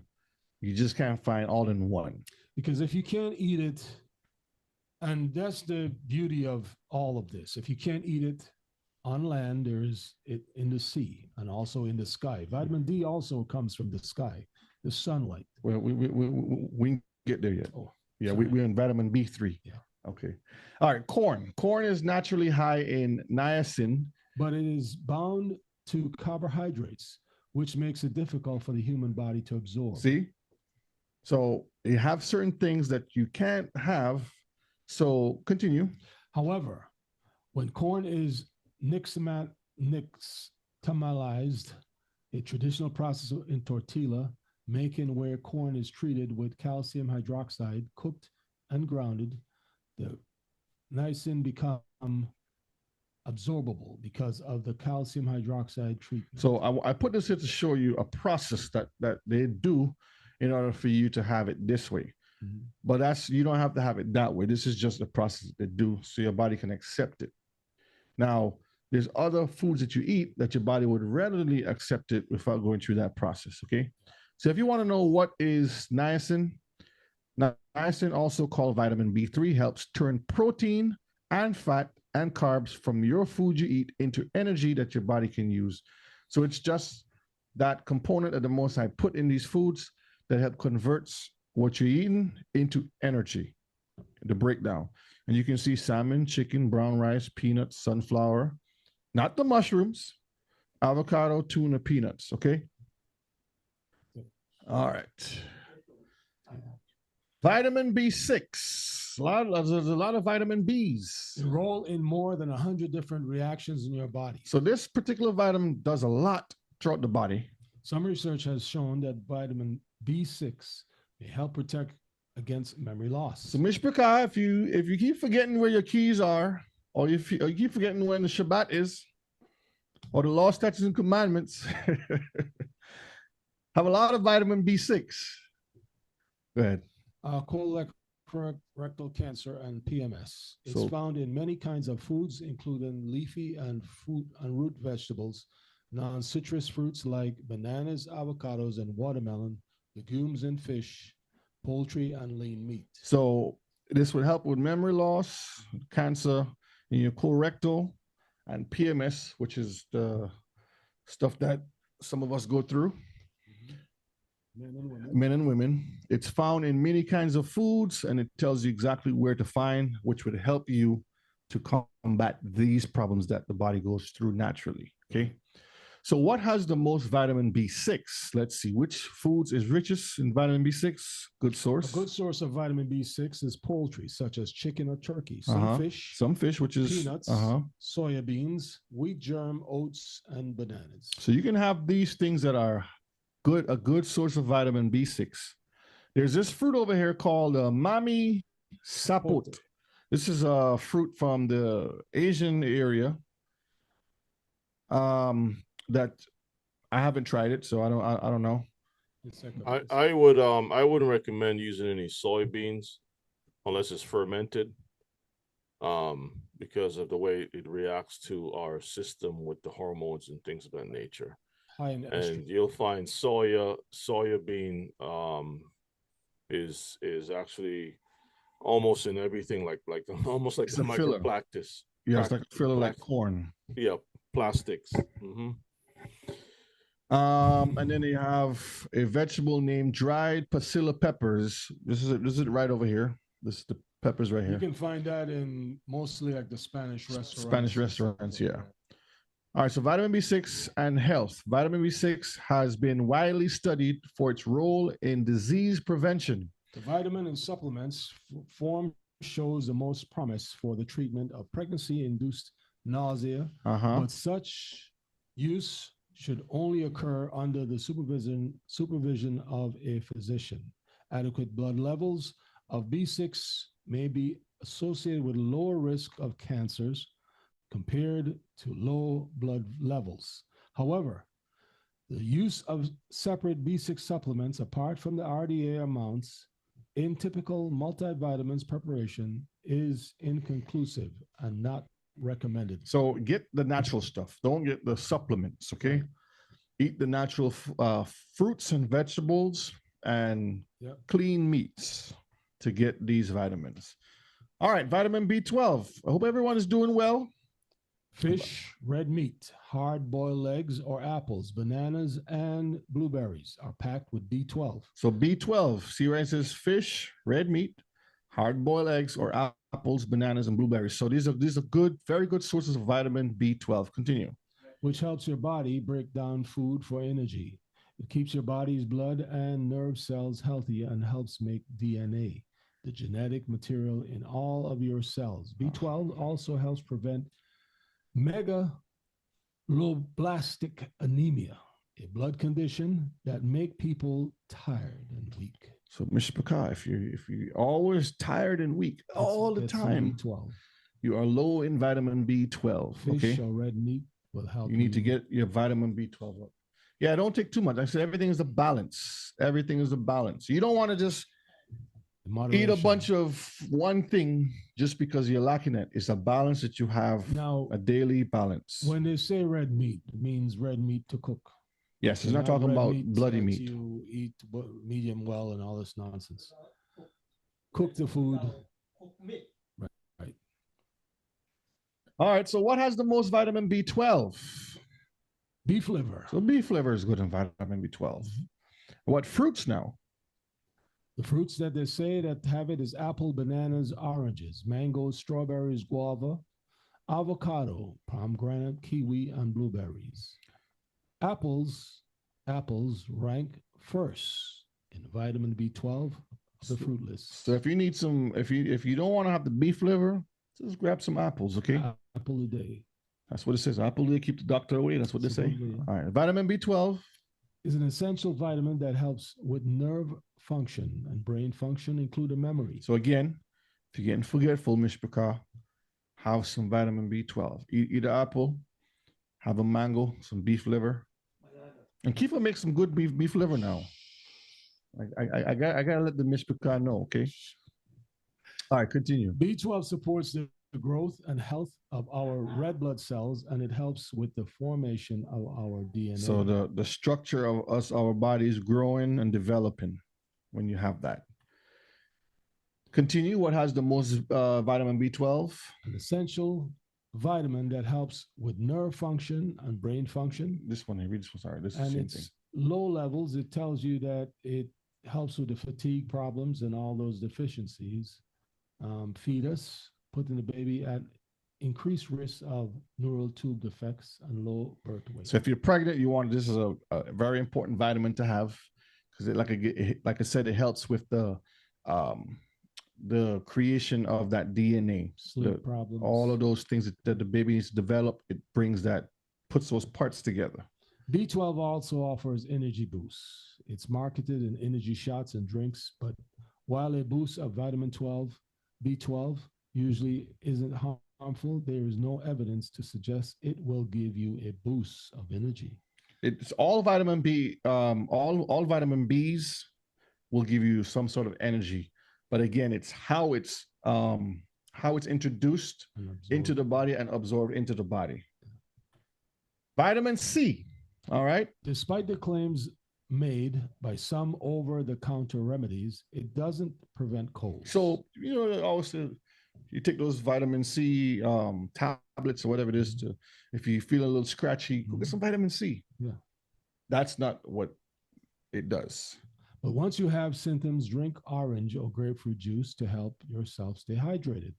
Your body also needs vitamin C to help your bones, skin, and muscle grow. So that's very important for the growth of your bones, skin, and your muscles. Let me ask this question in the chat. Let me see who knows this. What is your largest organ in the body? In the chat? All right, everybody knows. Oh, okay. Nice, Okay. nice. All right, yeah. So vitamin C will help your skin, okay? If you want that good radiant skin that we have, they say that the color black don't crack. That's what they say, right? Yeah. That's what they say. You gotta have the butters. And when you compare a lot of our people to the other nationalities out there, we age very gracefully. That you see. I'm not saying butter like butters. I mean butter like cocoa butter and different things like that. Not butter in the supermarket. So. All right, you'll get enough by including bell peppers, papaya, strawberries, broccoli, cantaloupe, leafy greens, and other fruits and vegetables in your diet. So vitamin C, you can get it from peppers, bell peppers. If you like to have some good you can slice those and eat those in your salad, uncooked. It's very good for you. The sweet ones, papaya is very good. Strawberries, broccoli, all these are good stuff to eat, Mr. Pakal, okay? Right. What has the most vitamin C? Guava. So guava has the highest amount of vitamin C, Mr. Pakal. If you need some good vitamin C in your blood, get a guava tree. Just wet it. And wet it. Yeah. If you want guavas, hot chili peppers. If you want a little heat, get some hot chili peppers. Bell peppers. All the colors. Kiwi, mango, papaya, strawberries, broccoli. Okay, so that's what is good. All right, so why do we need vitamin C?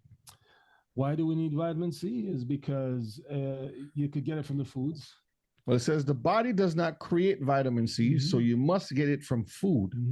The vitamin is an important antioxidant that can help protect the body against various disease and conditions. It also has other benefits such as aiding in the immune function, assisting in collagen production, which is essential for wound healing. See, but what they'll tell you is go get some baby dingling and rub on your face from the store, from these makeup places, right? True. To get the essentials of wound healing to stop your body from aging fast. That's what they will say. Growing and repairing body tissue, helping people absorb more iron and plant-based foods. So it helps you to absorb that iron in your body. Remember, I told you some foods need another for it to work. And this is how this one works. Potentially reducing cold symptoms. So it's not to fight cold, but it assists in that, okay? Repairing and maintaining bone, cartilage, and teeth. So if you have brittle teeth or bones, and you have some vitamin C, go get some guava. They're gonna run down to the closest Walgreens and say, "Give me the flu shot." How much vitamin C do we need? It's a good question. It says that if you're breastfeeding, you need 120 milligrams. Men 19 years or older, which we fall in that category, 90 milligrams. Yeah. Pregnant people, 85 milligrams. That's women. Women 19 years old and older, 75 milligrams. And adults who smoke, which we don't recommend. No Hebrew should be smoking. He wasn't born smoking. Add 35 milligrams. If you know somebody smoking, that's a part-time chimney. You ain't supposed to be smoking nothing at all. No greens, no ashes, nothing. Smoking turkey. The only thing you smoke is some salmon. And turkey. And some ribs. Yes. Smoke ribs. Some good brisket or something. That's the only thing you smoke. If you feel kind of crazy, you can smoke some kale too. You could put it in the smoker and smoke some kale. All right, calcium. Calcium is a mineral that helps concrete harden. So there's something that they put in the concrete to help it harden. It's actual calcium, okay? But it strengthens. Its strength makes it the building block for your bones and teeth. So if you want strong bones, this is why it always says the commercials growing up with the milk. Milk, it does the body good, and they show the big milk stash people have and give you healthy bones and teeth. The jury's out of that one. Some people wanted to drink goat milk. Now you have to be very skeptical of that because goat milk right now, in some tests, is there. Well, how it's processed too. A lot of these things, how it's processed, because when you have that cow milk that you can boil yourself and you can strain it off and drink it yourself, it's 100 times better than what you see in the store. Plus, they're splicing it with spiders too. So, get calcium from milk, cheese, yogurt, and other dairy foods. And from green vegetables like kale. Wait a minute, we missed this part. It's also key to make muscles move, including your heart. So it helps with that nice operation of your heart and your muscles moving and functioning well. It's like the grease between there, if you want to put it in what you relate to. If you listen to Ashkenazi, they said you cannot have milk with your cheese and your burger. Yeah. Yeah, they're on some other stuff. All right, get calcium from milk, cheese, yogurt, and other dairy foods, and from green vegetables like kale and broccoli. That kale and broccoli always popping up, huh? Okay. Must be something. How much you need depends on your age and either male or female.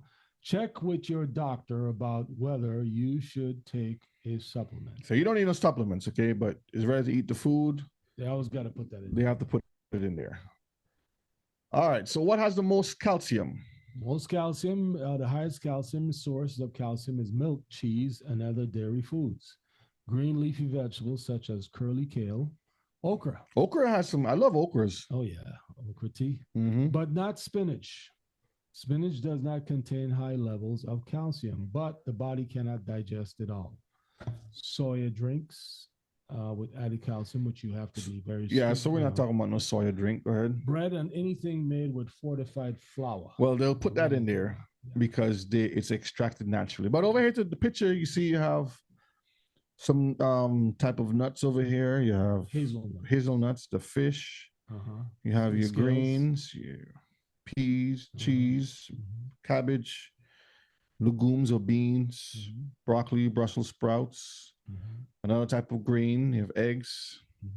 That's what will be good there. Chromium. You only need a trace amount of this mineral, which helps keep your body sugar level steady. So hold on. So this helps keep your blood sugar levels steady. So if you have fluctuating blood levels, diabetes, and stuff like that, this will help balance that. Continue. Most adults easily get enough by eating foods like broccoli, English muffins, and garlic. So eat a lot of garlic and broccoli. You can get that will help balance that out. You may see chromium supplements that promise to help you lose weight, but there is no scientific evidence to back up those claims. All right, so let's see. What has the most chromium? Best source of chromium is brewer's yeast. Brewer's yeast, remember we were talking about the different drinks like wine, kombuchas, and fermented type foods. However, many people do not use brewer's yeast because it causes bloating, abdominal distension like beers, and nausea. Meat and whole grains products are relatively good sources. Some fruits, vegetables, and spices are also relatively good sources. Now, you got to remember, all these things are to be done within moderation. Moderation, yeah. So the fruit over here that talking about is number one is what? Grape. This is grape is an excellent source of chromium. Right, and grape by itself is also used to produce wine. Also, you can eat all of the grape, the skin, the inside, and the seed. Also, all of it good for your body. The leaves and all. But Mishpachah, remember with seeds. Okay. Yep. Try to find fruits and vegetables that have seeds. The seeds help with your blood and also helps kill parasites also. So benefits of chromium. According to research, chromium may help lower your triglyceride levels and increase your HDL, which is the good cholesterol. It may likewise improve insulin sensitivity in people with type 2 diabetes. So grapes would help with that, balance that. By improving insulin sensitivity, chromium enhances your cells' response to the hormone insulin, which your body needs to regulate blood sugar levels. So if you have problems with your sugar, you can have some of this and it will help it balance it. You can also and that natural sweetness from the grapes will not affect your levels in the sense of you having issues with your sugar level. You could also get raisins, which can also help. And the dried raisins that's naturally sourced, you can soak it in water, which will also give you that sense of health also. Yes, Brother Atkins. Grape juice, it's not purple coloring. All right, vitamin D, like calcium. It keeps your bones strong and helps your nerves carry messages. So this will allow your body to function. So you won't have all this pain and stiff neck and stiff this, because now your nerves can freely pass messages back and forth to your body to help it grow and heal. Okay. Telecommunications in your body. Careful time. No, it also plays a role in fighting germs. So this is very important to have vitamin D, Mishpachah. It keeps you healthy. Careful time in the sun, 10 to 15 minutes on a clear day without sunscreen, is the best source. Sunscreen is. Now, you remember we showed a video with those heathens putting on sunscreen, and it blocks this. It blocks everything, and you look terrible from the UV. Your body needs this. Yep, because that sunscreen will damage that large organ you have. Our bodies as Hebrews are designed to take in that good, beautiful sun. All right, in moderation. That's why it says that. Okay. Continue. Or you could eat fish such as wild-caught salmon, tuna wild-caught, and mackerel wild-caught. There's a little in egg yolks, milk, and sometimes oranges. All right. All right. So what has the most vitamin D? Oranges and bananas are fruits rich in vitamin D as compared to others. At the same time, you can include spinach as they are an essential source of vitamin D also. So spinach is also a good source of vitamin D. What foods has the highest? Let's see. Best, it says again, oily fish like the wild caught salmon and mackerel and sardines. These are good sources of vitamin D. All right. Other sources includes egg yolks, red meat, liver, and some, of course, some foods are packed with it because, again, fortified. So your body needs this, Mishpaka. Don't take supplements. Try to get the natural way of eating these things. Vitamin E.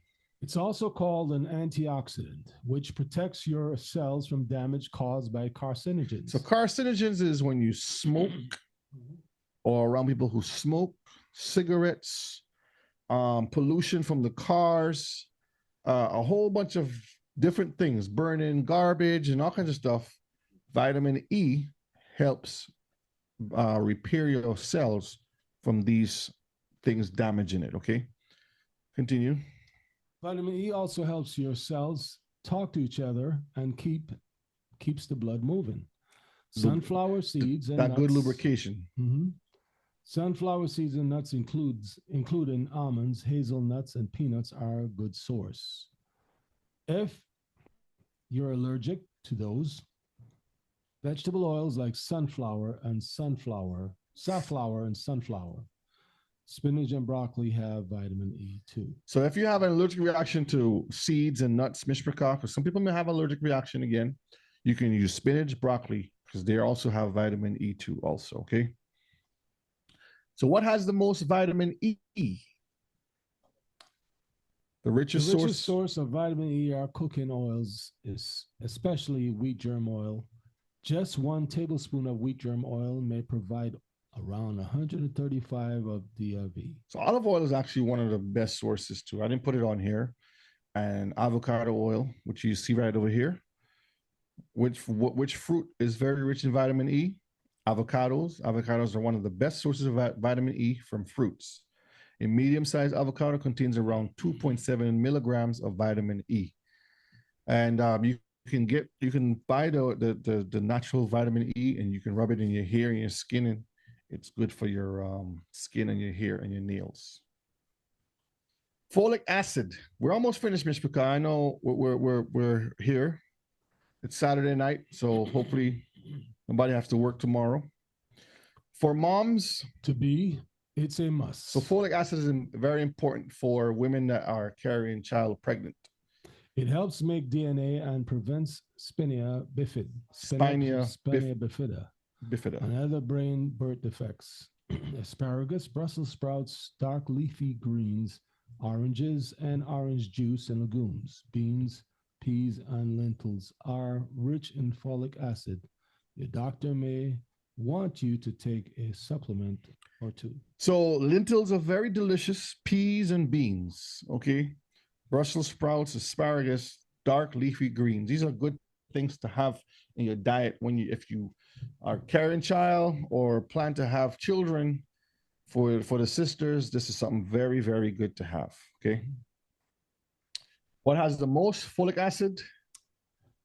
Good source of dark green leafy vegetables: turnip greens, spinach, romaine lettuce, asparagus, Brussels sprouts, broccoli, beans, peanuts, sunflower seeds, fresh fruits, fruit juices. That's 100% fruit juice, not fruit juices. Yeah, when it's fresh fruit juices, it's talking about you take the fruit and you juice it yourself. Not you go to buy something on the shelf that is there. That's fortified. That's fortified. Whole grains, liver, aquatic foods like fish and stuff like that. It scales. And over here you see broccoli, pinto beans, seeds and nuts, asparagus, yeast extract, herbs, avocados, and arugula. Arugula is very delicious. Oh yeah, salads. All right. So this is something good to have if you plan to have children or become pregnant. Vitamin K. You need it for blood clotting and healthy bones. So if you cut yourself, Mishpaka, your body needs to clot to repair itself. Vitamin K is very important. People who take warfarin, a blood thinner, have to be careful about what they eat because vitamin K stops the drug from working. So sometimes you take blood thinners, and certain foods that have vitamin K in it will not allow that drug that you're taking, those thinners, to work. So you have to be very careful.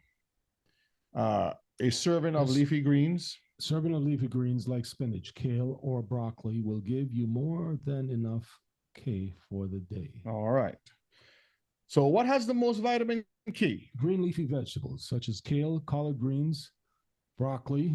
Now, you don't wash your collard greens in the bathtub, but Yeah, we're not talking about bathtub collard greens. Yeah. Broccoli, spinach, cabbage, and lettuce. So these are things to eat if you're trying to have that good vitamin K that allows your blood to clot. Okay. Again, let me go back again. Brother Shea. Yeah, 1 second. If you are on blood thinners, be careful, okay? And aspirin and different things that you're taking, be careful of that. Yes, Rebbe, go ahead. When you have a chance that you can pause, I have a couple questions I'd like to answer on the Mishpachah, okay? Okay. Matter of fact, let me see. Go ahead. I'm gonna pause here. Let me escape this a minute. Okay. I'll pause it and I'll play a video after this. Okay, I got a couple questions, family, that were asked in the Q&A. Brother Gerald asked, just for clarification, is it okay to eat seaweed and not sea moss? Thank you. All right. I want you to pull up, Brother Shea, seaweed. Does seaweed have seeds? And the answer is basically no. Seaweed and sea moss pretty much is the same stuff, right? Now there is and seaweeds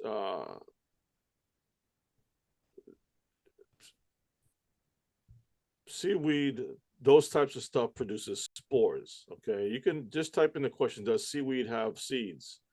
And you'll see the answer for that.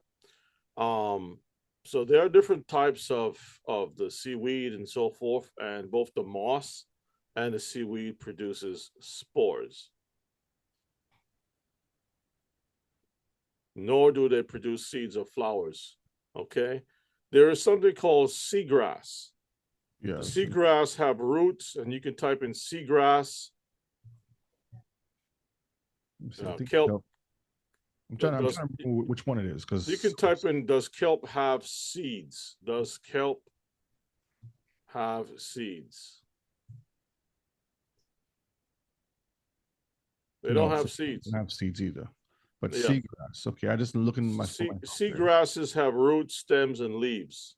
Seagrass. It's all one word. Seagrass. It's all one word.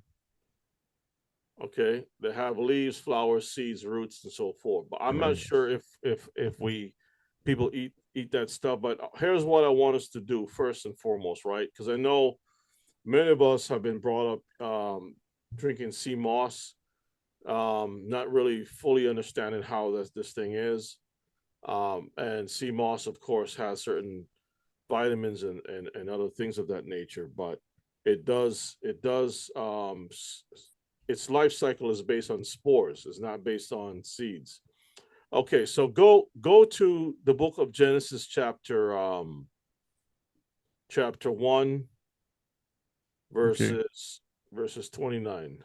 I'm just showing the drink that they drink. They're making islands, sea moss, Irish sea moss, and stuff that people would boil and make the stuff from. Yeah. So I mean, that's used for different reasons, right? Go to close to Genesis what? Go to Genesis chapter 1 and verses 29, and we're gonna read this thing slowly. That's one of the things that we have to do for understanding. He says, and Elohim said, behold, I have given you every herb bearing seed which is upon the face of all the earth. The face of the earth, Mishpachah, is dealing specifically with on the ground, not in the ocean. Mm-hmm. Okay, it's on the ground and ocean. And he tells us of all the earth and every tree in which is the fruit of a tree yielding seed, to you it shall be meat.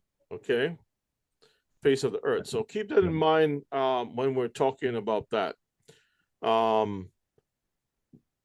guess seagrass is something that, because just think about it logically, right? Would Adam put on his little goggles and go jump in the ocean to go harvest? He's cast away. Yeah, would he trek down the river Gihon and swim down the river Gihon into the ocean to grab some sea moss or sea? I don't think so, right? But nevertheless, that is my understanding of that whole thing, and I hope that makes sense to you all. Let me tackle the second question real quick. Okay. So, can we eat liver? And you can go to Leviticus chapter 3 and verses 3. Okay. Chapter 3. Leviticus chapter 3. Yeah, 3 and 3. And verse 3. Okay. All right. So one of the things that we tend to look at is what the Most High recommend for sacrifices, right? And this is the ordinance or the order of service that he expects for the sacrifice. This has nothing to do, in particular, with what you have on the plate per se, right? Now the thing that he says that is forbidden for us to eat, because what we're looking at in Leviticus is dealing with the priests, what they have to offer unto him, what he requires that they do to him, for him, right? But when it comes to what's going on the everyday plate, keep in mind that he says no fat, no blood, right? These are the things that we have to stay away from. Now, liver and kidneys, these things, tend to have blood or whatever. And so, and some fat. So you have to remove fat, you have to remove the blood.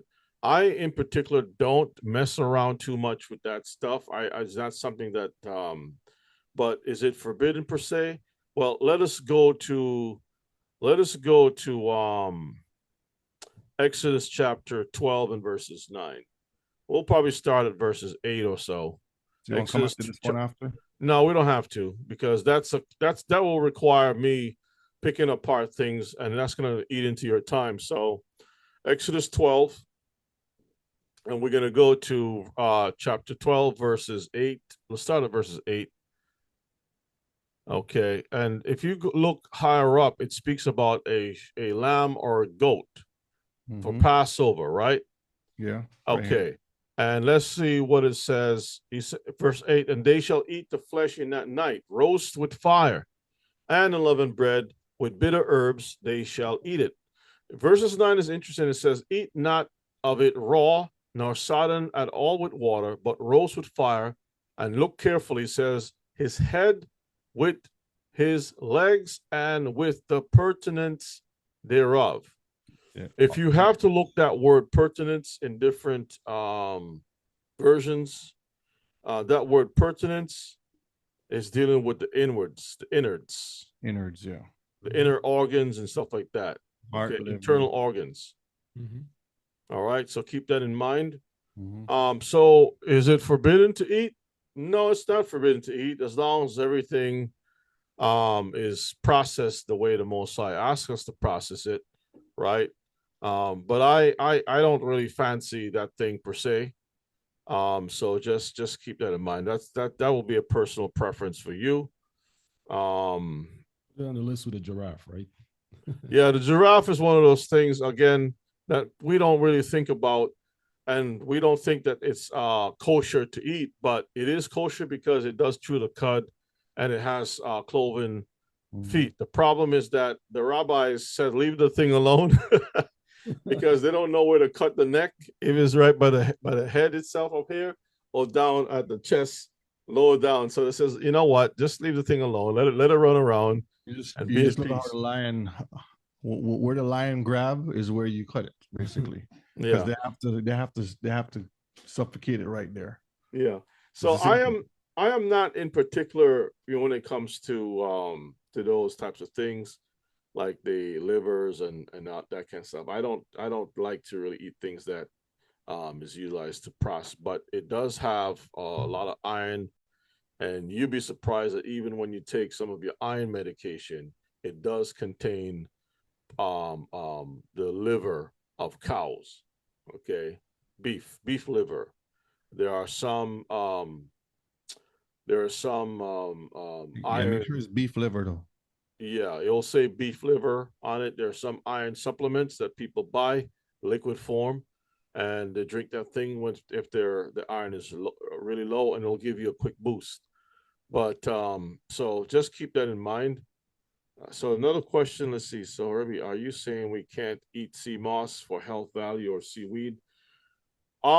It just put that in the same category as mushrooms. You're gonna find things that mushrooms have as far as the um vitamins, right? The B12s or the B whatever the case may be. For that reason, people may eat it. But the Mosai is wise in what he was doing. He told us what we should eat and what we shouldn't eat it. And if you want B12 or B whatever number it is, I am sure you can find that in something else that he has given us that we can eat, right? So mushrooms normally pop up on things when it's dying to help bring balance. And sometimes it adds a little bit of life to certain types of trees or whatever the case may be. And the Gentiles in Europe, that's what they have done for thousands of years. You know what I mean? So people tend to follow. We're in captivity, and the foods that we eat is modeled after what the Gentiles eat. So we're not doing so good to begin with. Mhm. But as far as the sea moss and all that stuff, I'm just going to give you the information. We see what the Torah has to say. Even if it comes out of my mouth, thus saith Yehovah. I think that should end the conversation right That's there, right? Whatever the Most High said, you know what I mean? Otherwise, we're going to be caught up in much of our opinion, and it's not going to really go so well, because one opinion will generate another one, and there'll be no end to it. And then it'll be like, okay, what is the commandments? Is it my opinion that has created the commandments, or is it the Most High's word? Which one is superior, right? Yep. So yeah. Mosai always trumps everything at the end of the day. All right. Let me All right. One quick thing. Liver capsules that some folks buy online. It's dry freeze and not cooked. Right. So if some of these supplements that you may utilize that may be from liver, like cow's liver, it's they take the meat, they freeze dry it, so it's not cooked. Keep that in mind when buying any type of stuff. A lot of stuff is not cooked. All right. Just take time to do some research, Mr. because again, we are a broken people coming from all parts of the world. And brother, if you have a difficulty and challenges as far as looking for something to replace that sea moss, you could always go and buy noni. Noni is also a fruit that has close to identical health benefits for that will actually take the place of that sea moss. So you're not losing out anything. Just get noni. Yeah. Again, the Marvis, when it comes to the fat, we're forbidden to eat fat. Yeah. Okay. To physically take it and eat it. That's what he was talking about. Yeah.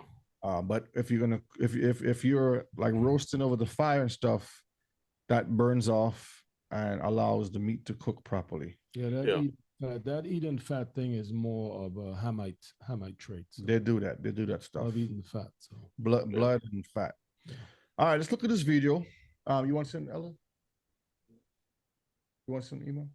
Yeah, the fat helps to make the meat taste a little bit more juicier. You know what I mean? Fat actually helps a lot of things. Like we got fat in milk, we got fat in cheese, we got fat in a lot of stuff, and it really makes food taste better, right? So yeah. it's not saying, well, flavor profile, like because when you have beef per se, there are tiny bits of fat in there. He's not talking about that. He's talking about like consuming, as Brother Shea said, these whole portions of fat Yeah. and things of that nature, right? Fat can be used because the Torah actually tells us about using fat for other purposes. Because your body does need fat, okay? But now, not how they put it. The Most High tell you, don't take it and eat it like that way. So we're not supposed to ingest it. People do that. So again, if it's written, that means somebody is doing it or somebody has done it. All right, let's look at this video and then we're going to continue the slides. We're almost finished, Mr. Pekah. And fair use, fair use. When walking through a grocery store, we expect food to be certain colors. Oranges are orange, salmon is pink, and pickles are yellowish green. But what if I told you that this isn't necessarily true? Unlike candy or cereal, we assume that the color of natural foods are a result of the environment. But some aren't actually the color we assume. That's because the government plays a key role in determining the colors of your food. So the government's going to tell you what color your food's supposed to be. And the trick about that is the food dyes and all that stuff. They come up with slick names now. They change the names of it to hide it in the food so that you'll still be eating those dyes because you wouldn't recognize it as red 40 and yellow and all this other stuff. But they have some fancy name for blue, whatever. They change it. Trust me, they change it. For that, we can thank the margarine wars of the late 19th century. In the 1860s, butter was expensive. Without refrigeration, the product spoiled quickly. In response, the French invented a cheaper alternative called margarine. It was made by churning beef tallow, a form of animal fat, with salt and milk. Margarine was and this is where we're talking about don't eat the fat. This is the example here that we're talking about. In this regard, this will be wrong. Okay. A similar. You see some email? I don't eat fat also is because, especially these margarines and things, is because the same way when it begins to get cold within your body, that's what it's clog you. It'll kill you. Yes. Because it clogs the arteries. Because it melts and then it solidifies again in your arteries and veins and different things like that. If you really want to know how that works and you don't believe it, just get some and pour it down your sink and leave it overnight and wait for it in the morning. Try to use the sink in the morning, you'll find out. Yeah, if you ever work with a plumber or seen how in these restaurants and stuff, they have something called a oil trap that they have to put a grease trap that they have to put the old grease and stuff down. Because if they put it in a regular pipe, it clogs the pipe. It actually turns into a hard, solid rock over a period of time. Brother Shay, Uh-huh. when you have a chance for the fat Torah context, you want to go to Leviticus 7 and read verses 22 and 23. Leviticus 7.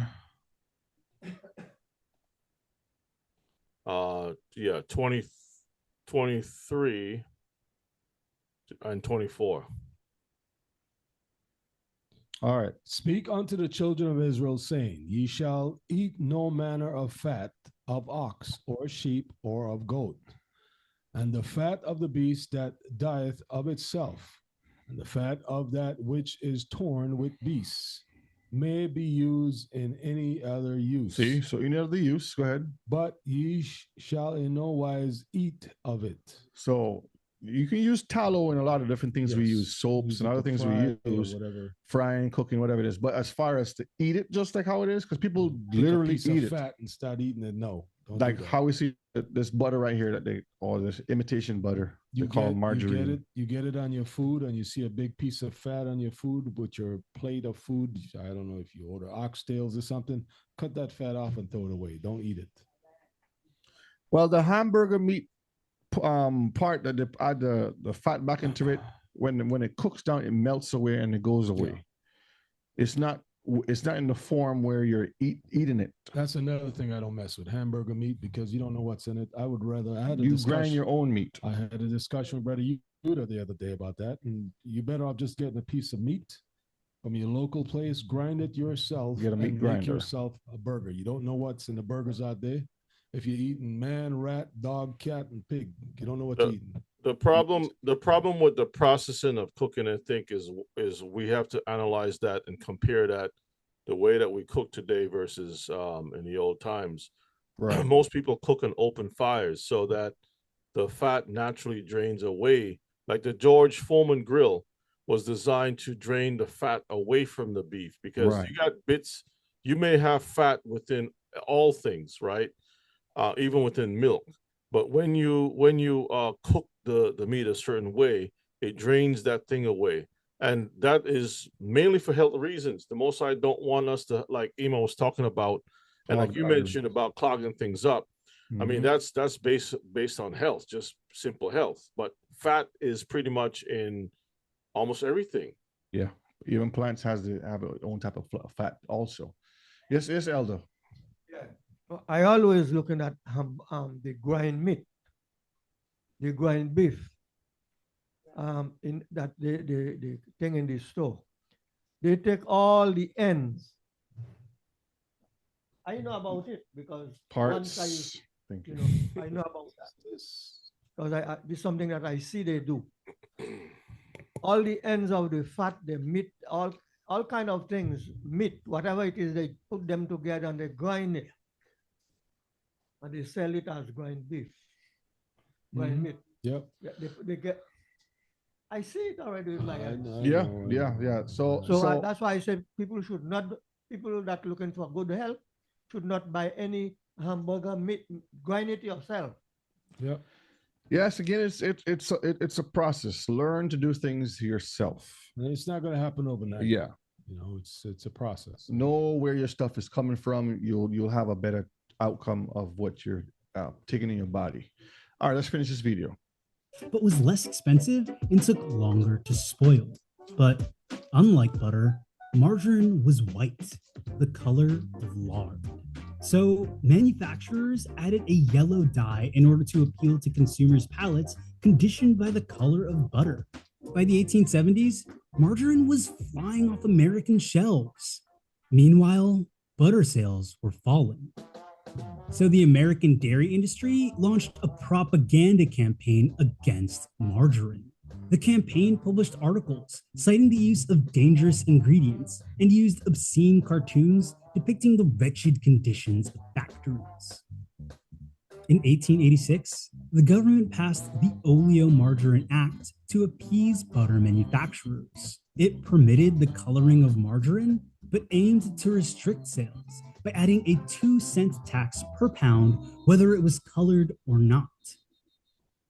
The act marked one of the first instances in which an industry pursued government intervention in an effort to stop competition. But this wasn't enough for dairy farmers. Can you go back real quick with the lady with the churn? Because I think it's important to see that visual. That happened so fast that we didn't see how people lived. But notice you got, just stop right there. Notice you have the female who was had the responsibility of getting certain things done at the house. Now that has changed, and since that has changed and many other things have changed, look where we are today. Mm-hmm. Now we're actually practically living as like some lab rat with some worldwide experiment. The wheel. Yeah, rat race. Yeah, if you learn to make your own butter, I know some sisters do that. My wife does that. Get the heavy cream, the good one. You have to know what type of thing to get, and you turn it. You make your buttermilk, your sour cream, your butter, and you'll have your own. And I'm sure those women back then didn't have wings because of the time it took to make the butter, that exercise that they got in. That's part of good health. Instances in which an industry pursued government intervention in an effort to stop competition.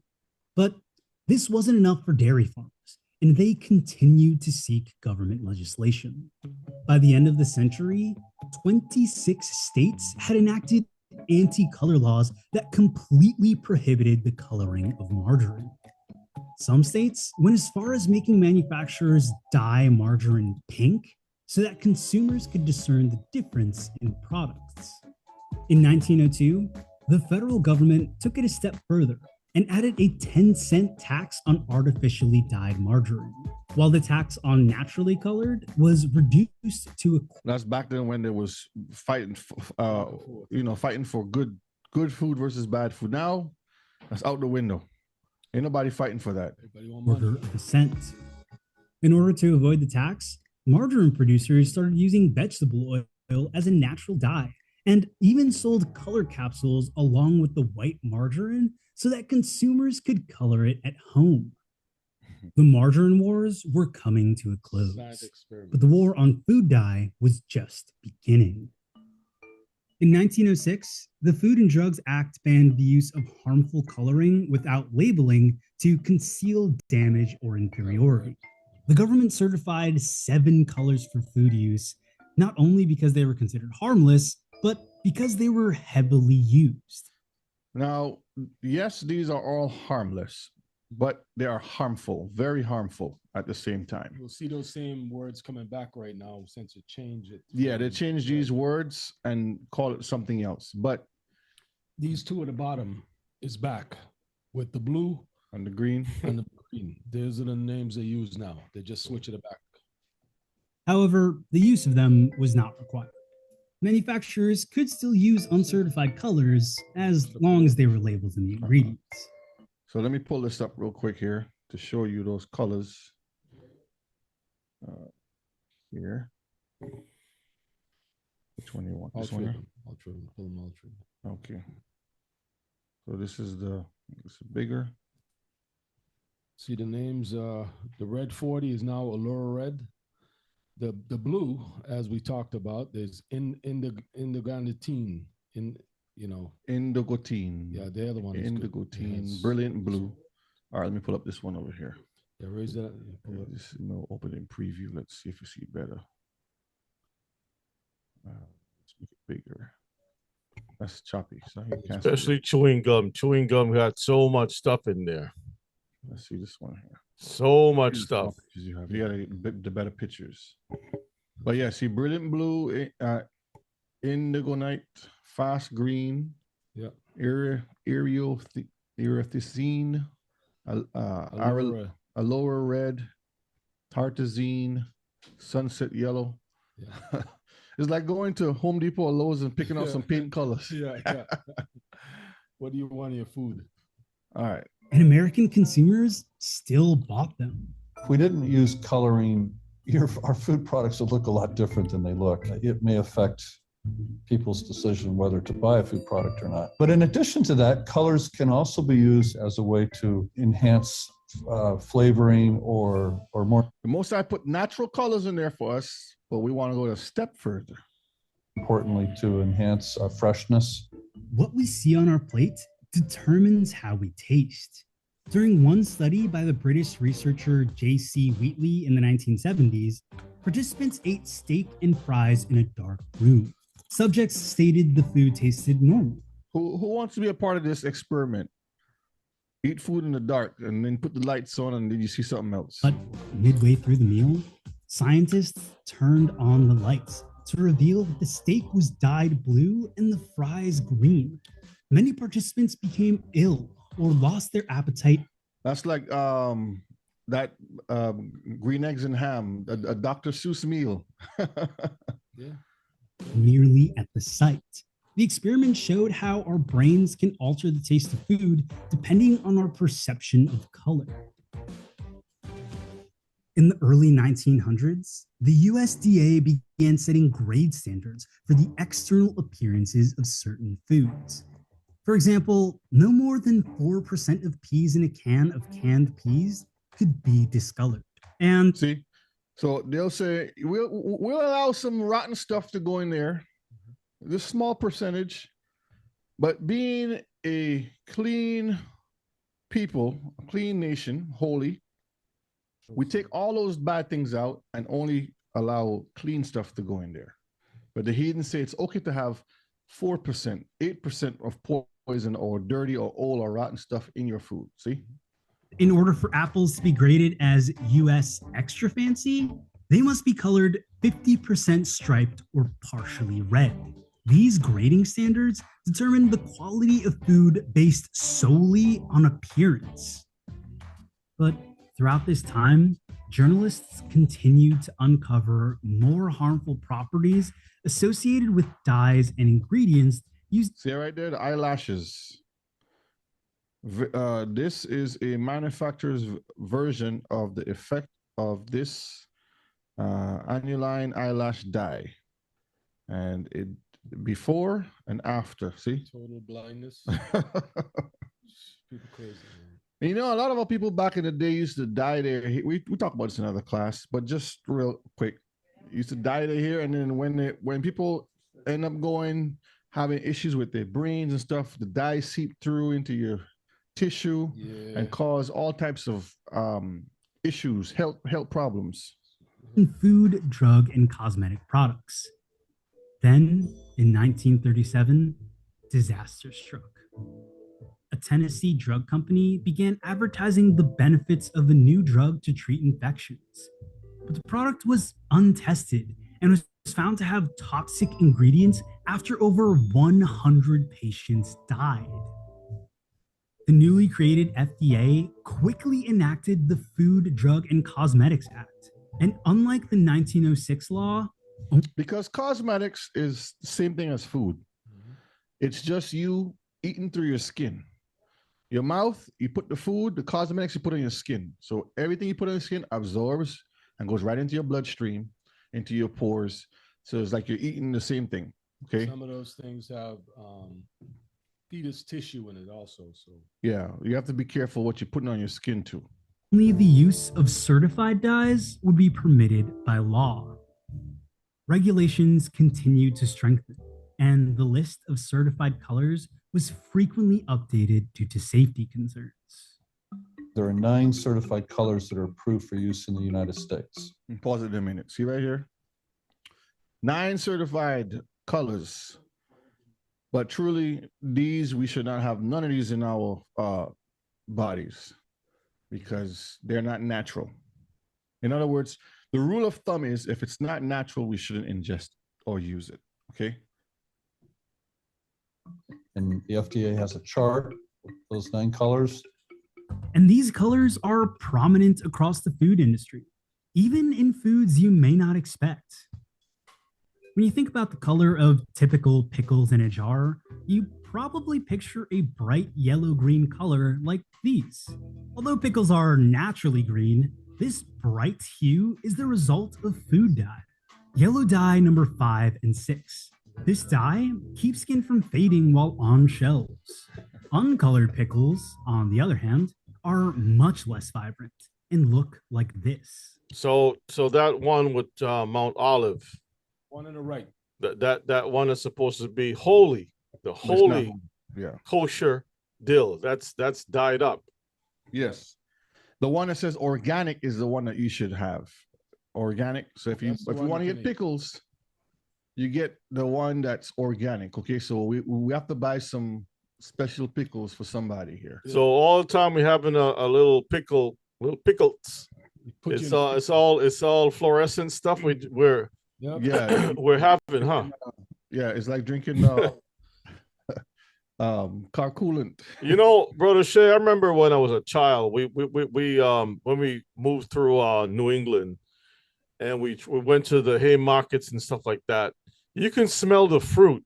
You know what I mean? You can smell as you walking into the hay market area where they were selling. The farmers came up with their fruits. You can smell the fruit. Oh, yeah. Nowadays, you put the fruit up into your nostrils and you can't even smell anything. And the apples had taste in it. You can smell flowers. Now they don't even have roses. Flowers don't have smell anymore. See, this is a brand here of pickles that you can get, Mr. Carr. So if you can see it. Right there. They come in different, there's hot, there's ones that's not hot. But the ingredients is cucumber, brine, water, distilled white vinegar, salt. That's basically it. garlic, dill, habanero peppers because the flavor is that, and grape leaves. So there's no dye or anything in it, see? So basically look at the ingredients of what you're getting whenever you're buying it. Let me see if you can see it good. Don't get excited about the color. I know you eat All with right. your eyes, but all right, let's continue. Now, what color do you think of when it comes to oranges? Obviously, the color orange, right? But that isn't always the case. In warmer climates, ripe oranges are actually green. And many residents of equatorial communities have never even seen an orange in food stands. Only in cooler temperatures does this green pigment die off, revealing an orange color. However, consumers in these areas associate green with an unripe fruit. So, in order to make oranges sellable in the US and European market, farmers in warmer states like Florida, where 70% of the US citrus supply comes from, and Texas often artificially dye them orange. Texas! However, the dye is banned in California and Arizona. So we eating dyed oranges, see? yeah, dye. So, It's in the word so dye, D-I-E. they call evil good and good evil. So the green, or partly green fruit, Naturally, yeah, when it naturally ripes. nobody wants that. They say, nah, that's not ripe yet. Let's throw it out. Yes, And let's look for the one that is dyed orange. Mm-hmm. All right, we've been in captivity a little too long. Yeah.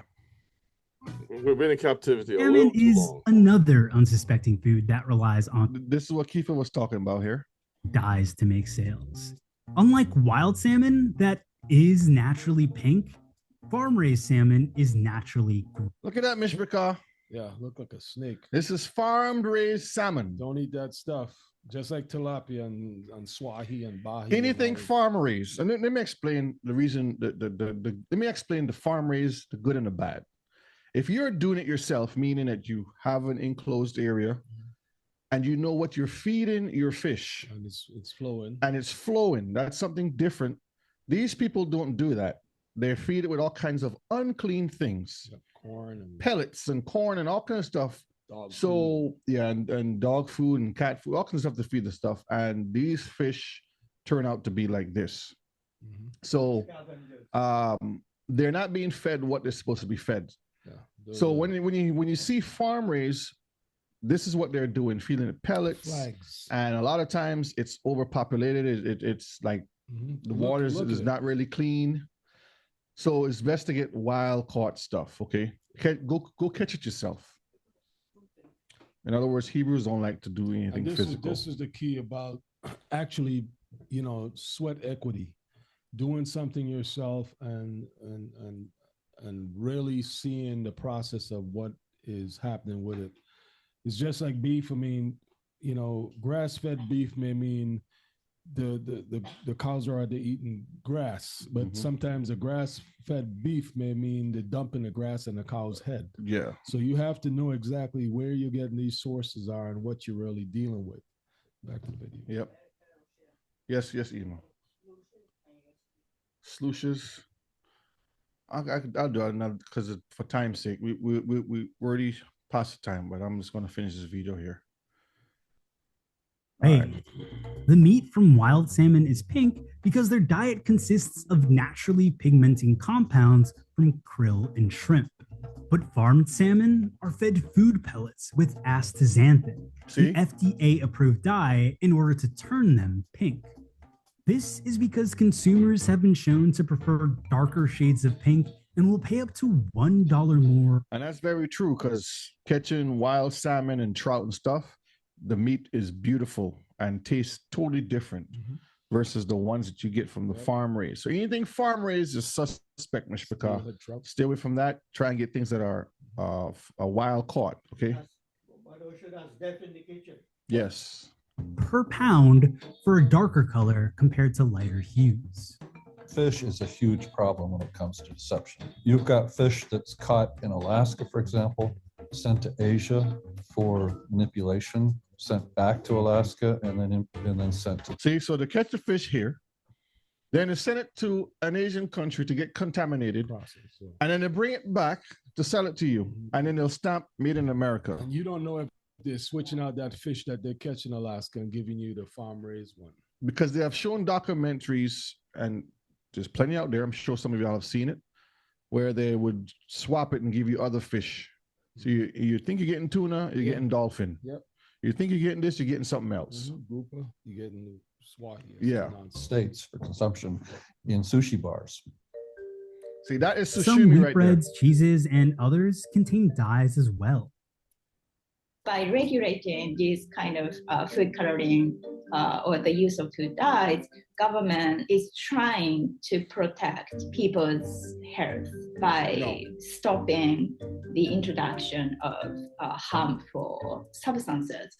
But at the same time, this kind of regulation was adjusted so that this regulation does not affect the food industry in a devastating way. They don't want to ban or prohibit all of the synthetic dyes or prohibit the entire food coloring process.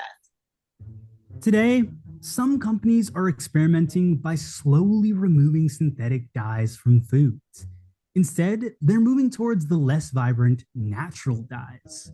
For example, Subway recently stated it would stop using artificial dye to color banana peppers and use turmeric to maintain the bright yellow appearance instead. And Panera Bread removed the use of dye in its mozzarella cheese, which turned it from having a bright white color to a yellowish hue. The standard the government uses is a reasonable standard. So even in the mozzarella cheese, the diet white. They don't have to be foolproof, 100% proven safe, but they have to be shown to be reasonably safe. So we allow. Hear what he says? It doesn't have to be 100% safe, but it has to be reasonably safe. So just like the devil says, you shall not surely die. That's what he's basically saying here. Okay. These little exceptions to the 100% rule, no risk rule, in order to accommodate a modern food system of having foods that are manufactured in different colors and taste and a variety of foods. But the problem with that is beyond just the questions of deception. And that's probably a little package of applesauce, right? When you can go get a real apple and blend it yourself and make the real thing. There was once a time when people picked up natural things and looked at it, and this is how men have evolved. This is the true evolution that they don't talk about. Yeah. So now everything is done in a box store where you have labels and plastic and you name it. That's crazy. I was looking at an article here, and it says that the salmon that is farm raised is fed grounded up feathers. That's part of the meal. You'd be surprised. They put all kinds of stuff an experiment. That's why you can't trust those places. It's best to go out in the wild and catch them. And even sometimes, and they do this some places too, which you have to be careful where you fish too, because sometimes they would, in some fisheries, they will release certain fish, and you can tell the difference in the fish when they release them. So just know your source where you're buying your fish from. Mm-hmm. If you plan to have your own fish, know your source, and once you get your fish, then you can start feeding your fish what is healthy for them, because what they eat, you're going to end up taking back into your body too. Safety is the question of, is this the kind of food system we want? All right, so that's for that video. Well, Mishpaka, I hope we learned something tonight. And I have a few more slides, but I'll save it for another time. You don't have to rush these things, as we say. So let me do this a minute. Put this back here, and then just go back up to right here. So being healthy is very important for us, because when we are healthy, we are being obedient, because the Most High says we have to take care of our bodies. Our bodies is a temple, and he gives us laws, statutes, and commandments on what we should be putting in that temple. We have all the information before us. We should have no excuses whatsoever. We just have, yes, we just have to basically start applying those laws, statutes, and commandments so we can start living. And you'll tell a difference in your life when you start applying it. A lot of the pains and aches and stress that your body go through, you will see a big difference in that. The environment where you live, when you move to certain places, you'll see the big change in that. Clothing you wear, the music, everything. Once you start living the Shalom Torah life, the body becomes more healthier and you become a healthy Hebrew. So I hope we learned something tonight on this. They had a few more vitamins I was going to go through, but I'll save it for another time. Any last words, Kiefer, on health is wealth? It's either you do it now or you wait until you get your hopefully get your funds when you're up in age, and then you have to pay that doctor. Let me read Stay this. less, rest well, and shalom family. Let me show you something real quick, Mishpachah, because even in the kingdom, we're going to still have to revert back to, what is it, 22, revert back to eating healthy stuff. It says right here, verse 2, read that for me. Revelations 22 and verse 2. In the midst of the street of it, and on either side of the river, was there the tree of life, which bare 12 manner of fruits. So this tree is going to bear fruit. And yielded her fruit every month. And the leaves of the tree were for the healing of the nation. So we're going to still have to apply eating the right stuff to heal us, even in the kingdom too, okay? So, Rabbi, anything you want to add before we close out? Yeah, I'm. You got to pull this link up for the Mishpachah. You got to pull this link up. Send it to me. Yeah, it's spinning right now. Hopefully you got it. Okay, let's see. Brethren, I don't know what else to say, but we are all in trouble. We have to find ways to, it seems like with knowledge, understanding comes responsibility, accountability, and everything is polluted. Make it a little bit bigger so one can see it. This is actual information, data. This is swine blood meal. Swine blood meal is a natural source of protein, which is used as an ingredient in the production of animal feed for swine, poultry, and you see what it says there? Fish, chicken, and fish. You gotta look at that. Okay. Please take some time and check that out. So yes. Also, because I'm glad you said in blood meal also, they use it for gardening too. You have to know what type, because it's used in gardening, and if you know what type, if it's beef meal that you're using, whatever it is, that's something different. But we have to know what type of animal is being used. Yeah, but fish should not be eaten blood meal at all. And then that stuff. So you're buying a nice piece of salmon or fish or trout or whatever it is that and the poor animals has nothing else they can do but just eat whatever the people are feeding them and things of that nature. So if it's wild caught, they might spray it with some chemical. If it's farm raised, it's fed pork, which is not good for our consumption. If you decide to go vegan, the stuff is processed with all kinds of stuff in it. And I've seen reports of they found animal protein in so-called vegan and vegetarian food. So the only thing that is left for us is photosynthesis. It's for us to just go outside in the sun and just, we can't even do that because they're spraying the skies. They're spraying the skies. So what are we supposed to do? All right, family. That's all I got to say. I appreciate today's class. I thought it was going to be about just exercise, run up and down in a sweatsuit. But O'Shea pulled another good class. And Brother Kiefer also with, the information that we need. And I hope and pray that we all can take a second, third, fourth look at how we govern our homes, that we can have sentinels, we can have guards, to check things out, train the little ones to read, teach the little ones that we don't do this, demonstrate when we shop that we actually don't pick up certain things. Myself, all of us. You know, label certain places as graveyards, like maybe the Walmarts or whatever it is, and look for places that are actually, you know, about health. And some of the bad habits that we want to have certain types of snacks. It's like our carriages has more snacks than produce in it, and we have to learn how to be creative with the produce and things of that nature. So we have a lot of re-education that we got to go through. Yeah.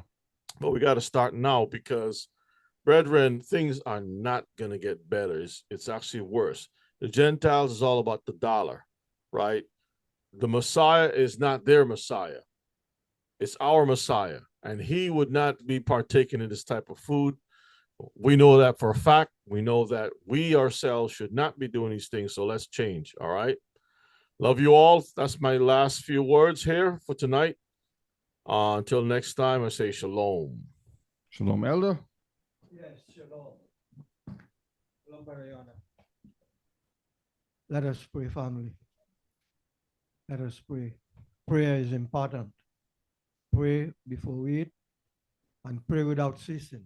Hallelujah. Hallelujah. Let us pray. Heavenly Father, we are so thankful again tonight. What we have learned here tonight, Father, we don't get it anywhere outside. It's only here in this teaching ministry that we get in all this teaching. So therefore, Father, we want to thank you for all of us that participate tonight. Remember those that are not well.